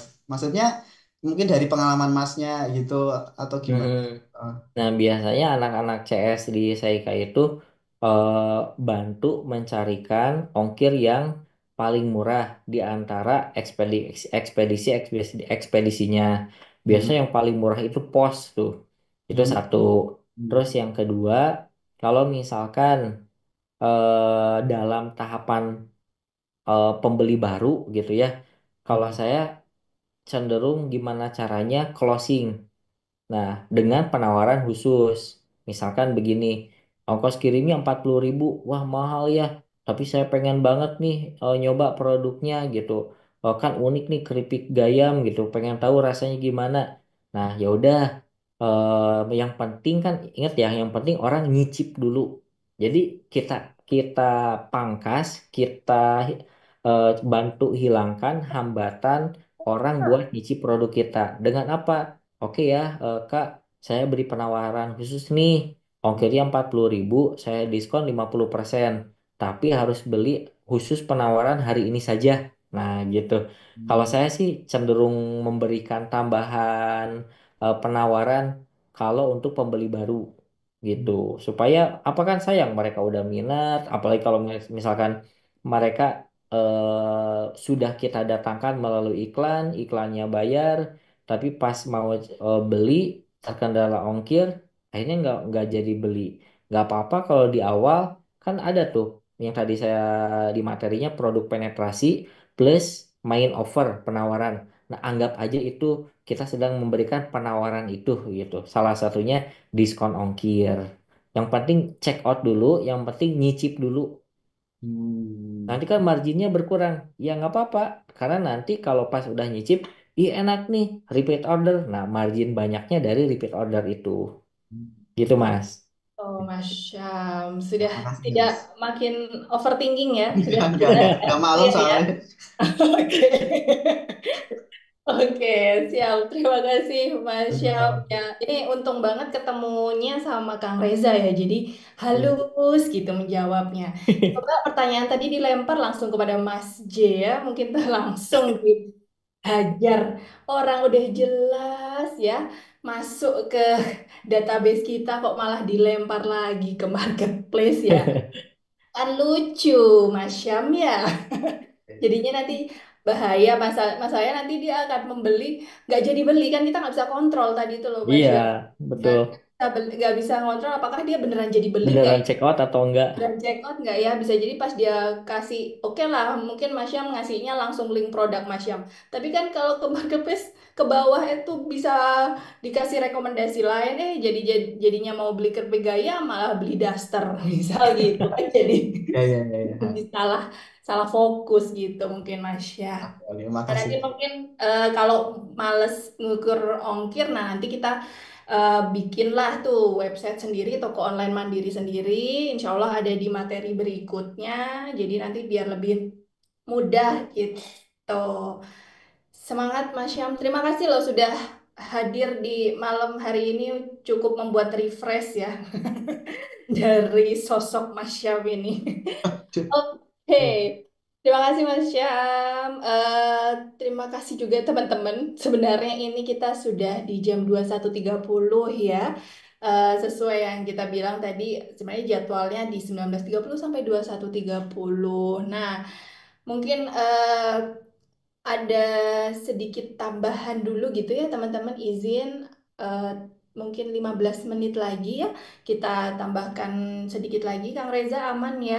Aman, aman, Mbak Venda, silakan. Teman aman ya 15 menit lagi biar sedikit lagi tuntas. Nah, mungkin yang pertanyaan berikutnya saya langsung aja apa namanya menanyakan nih ke Kang Reza. Ada beberapa yang tanya terkait mungkin tim. Nah, kalau Mhm. apa namanya dengan kondisi yang sekarang kita mau jalankan digital marketing kira-kira ini sama pertanyaan yang di beberapa sesi juga ya, Kang Reza. Kira-kira Mhm. apa yang paling utama harus disiapkan gitu, Kang Reza? Atau mungkin bisa kita lakukan sendiri tanpa tim? Oke, baik, Mbak Venda. Nah, eh kan kalau secara lengkapnya ya saya bisa menjelaskan menggunakan struktur tim digital. Nah, cuma mungkin saya langsung ke yang saya temui akhir-akhir ini di beberapa bisnis teman-teman ya. Karena yang lagi populer itu sumber trafficnya adalah marketplace atau social commerce yaitu TikTok dan TikTok Shop. Yang TikTok Shopnya sekarang nyambung dengan Tokopedia gitu ya. Saya melihat kalau jumlah tim digital itu bisa kita bedah dari peran-peran pentingnya.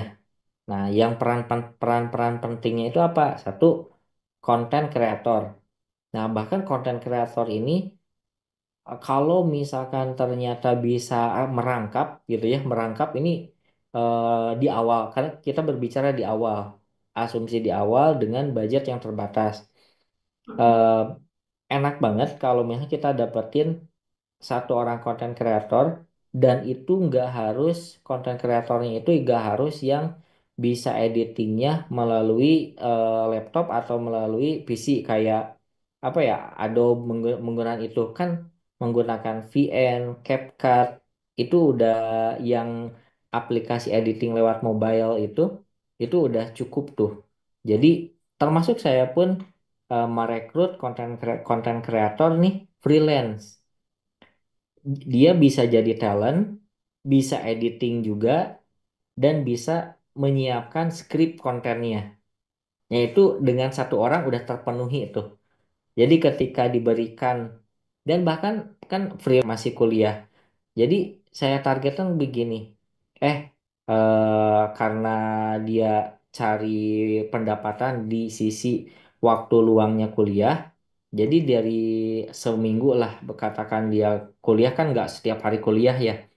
Jadi cukup datang ke kantor itu 2 hari, yang mana satu harinya itu nggak full 8 jam, paling cuma setengah hari, bikin 5 konten, 8 konten, terus produksi konten dia nge-shoot 5 konten, 8 konten, di salah-salah waktu kuliah lainnya dia melakukan editing lewat mobile.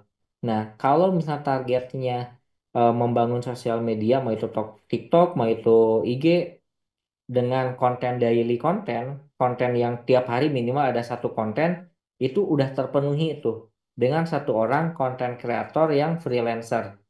Itu di saya udah berjalan seperti itu. Nah, ini berbicara untuk yang minimum ya, target yang minimum. Terus yang kedua, peran-peran yang harus kita isi dengan merekrut tim digital marketing posisi apa? Nah, biasanya ini posisinya sebagai advertiser atau pilot. Tugasnya apa? Nah, dia tugasnya untuk ngiklan di Meta Ads, di Shopee Ads, di TikTok gitu. Menjalankan aktivitas-aktivitas iklan berbayar kita. Jadi kalau untuk ngerekrut itu sebenarnya udah cukup 2 itu aja. Satu orang konten kreator freelancer, satu orang lagi yang, nah ini yang direkrut full full in-house di kita gitu sebagai advertiser. Nah kalau misalkan mau ngerekrut, kalau kita kita nggak bisa menjalankan iklan sendiri. Nah, jadi 2 itu tuh kalau dibilang paling minimal. Karena saya juga terakhir ini ya Mbak Venda ketemu dengan teman-teman, termasuk salah satunya alumni ya virtual, Pak Mamat, kalau di Tasik itu udah tahu tuh owner Langki. Nah, saya kemarin diajak oleh beliau ketemu. Jadi beliau sendiri yang iklan gitu ya. Kalau beliau ngiklannya di Shopee kebetulan karena produknya produk fashion. Kalau di Shopee kan kontennya nggak secomplicated seperti ngiklan di Meta Ads ya. Bahkan dengan iklan katalog aja udah bisa jalan tuh gitu. Jadi beliau sendiri yang iklan, struktur timnya cuma begini. Beliau yang iklan sebagai owner, sebagai advertiser, satu orang live talent, jadi host yang melakukan live streaming, 2 sesi, 3 sesi per hari, sisanya tim packing. Nah, strukturnya hanya sesederhana begitu. Dan pas saya cek lagi, kebetulan kemarin ada teman-teman istri datang ke rumah, eh, main ke rumah, nah tanya-tanya soal timnya apa aja yang perlu dibangun. Ternyata mereka itu ya sesederhana itu, ownernya yang iklan, istrinya yang nyari konten-konten lewat endorse-endorse seperti itu, konten endorse-nya ya kemudian diiklankan, udah. Nah, itu mungkin Mbak Venda sebagai gambaran yang minimal dulu supaya teman-teman jalan dulu aja gitu. Nah, bagi teman-teman yang mau order kaos keren silakan bisa di marketplace Shopee, Tokopedia, Bukalapak maupun Lazada. Caranya tinggal ketik saja Muhammad Ervando ya. Nah, teman-teman tinggal pilih untuk kaos-kaos kerennya. Kemudian yang cocok langsung saja diorder untuk kaos-kaos kerennya ya. Bisa diorder satuan, lusinan, ataupun borongan, silahkan bebas. Nah, berikut ini saya kasih rangkumannya ya. Nah, teman-teman ketik saja di Shopee, Tokopedia, Bukalapak, Lazada, ketik Muhammad Ervando. Nah, kemudian juga tersedia kaos lengan panjang dengan desain-desain keren. Tinggal teman-teman pilih di marketplace Shopee, Tokopedia, Bukalapak, Lazada. Cuman untuk kaos lengan panjang ketiknya Vando Official Shop ya. Spesial untuk kaos lengan panjang, bisa untuk pria maupun wanita. Nah, untuk wanita yang berjilbab sangat cocok ya, karena pakai lengan panjang tersedia juga, dan tentunya dengan desain-desain kaos yang keren, kekinian. Nah, silakan teman-teman bisa ketik di Shopee, Tokopedia, Bukalapak maupun Lazada, ketik saja Vando Official Shop.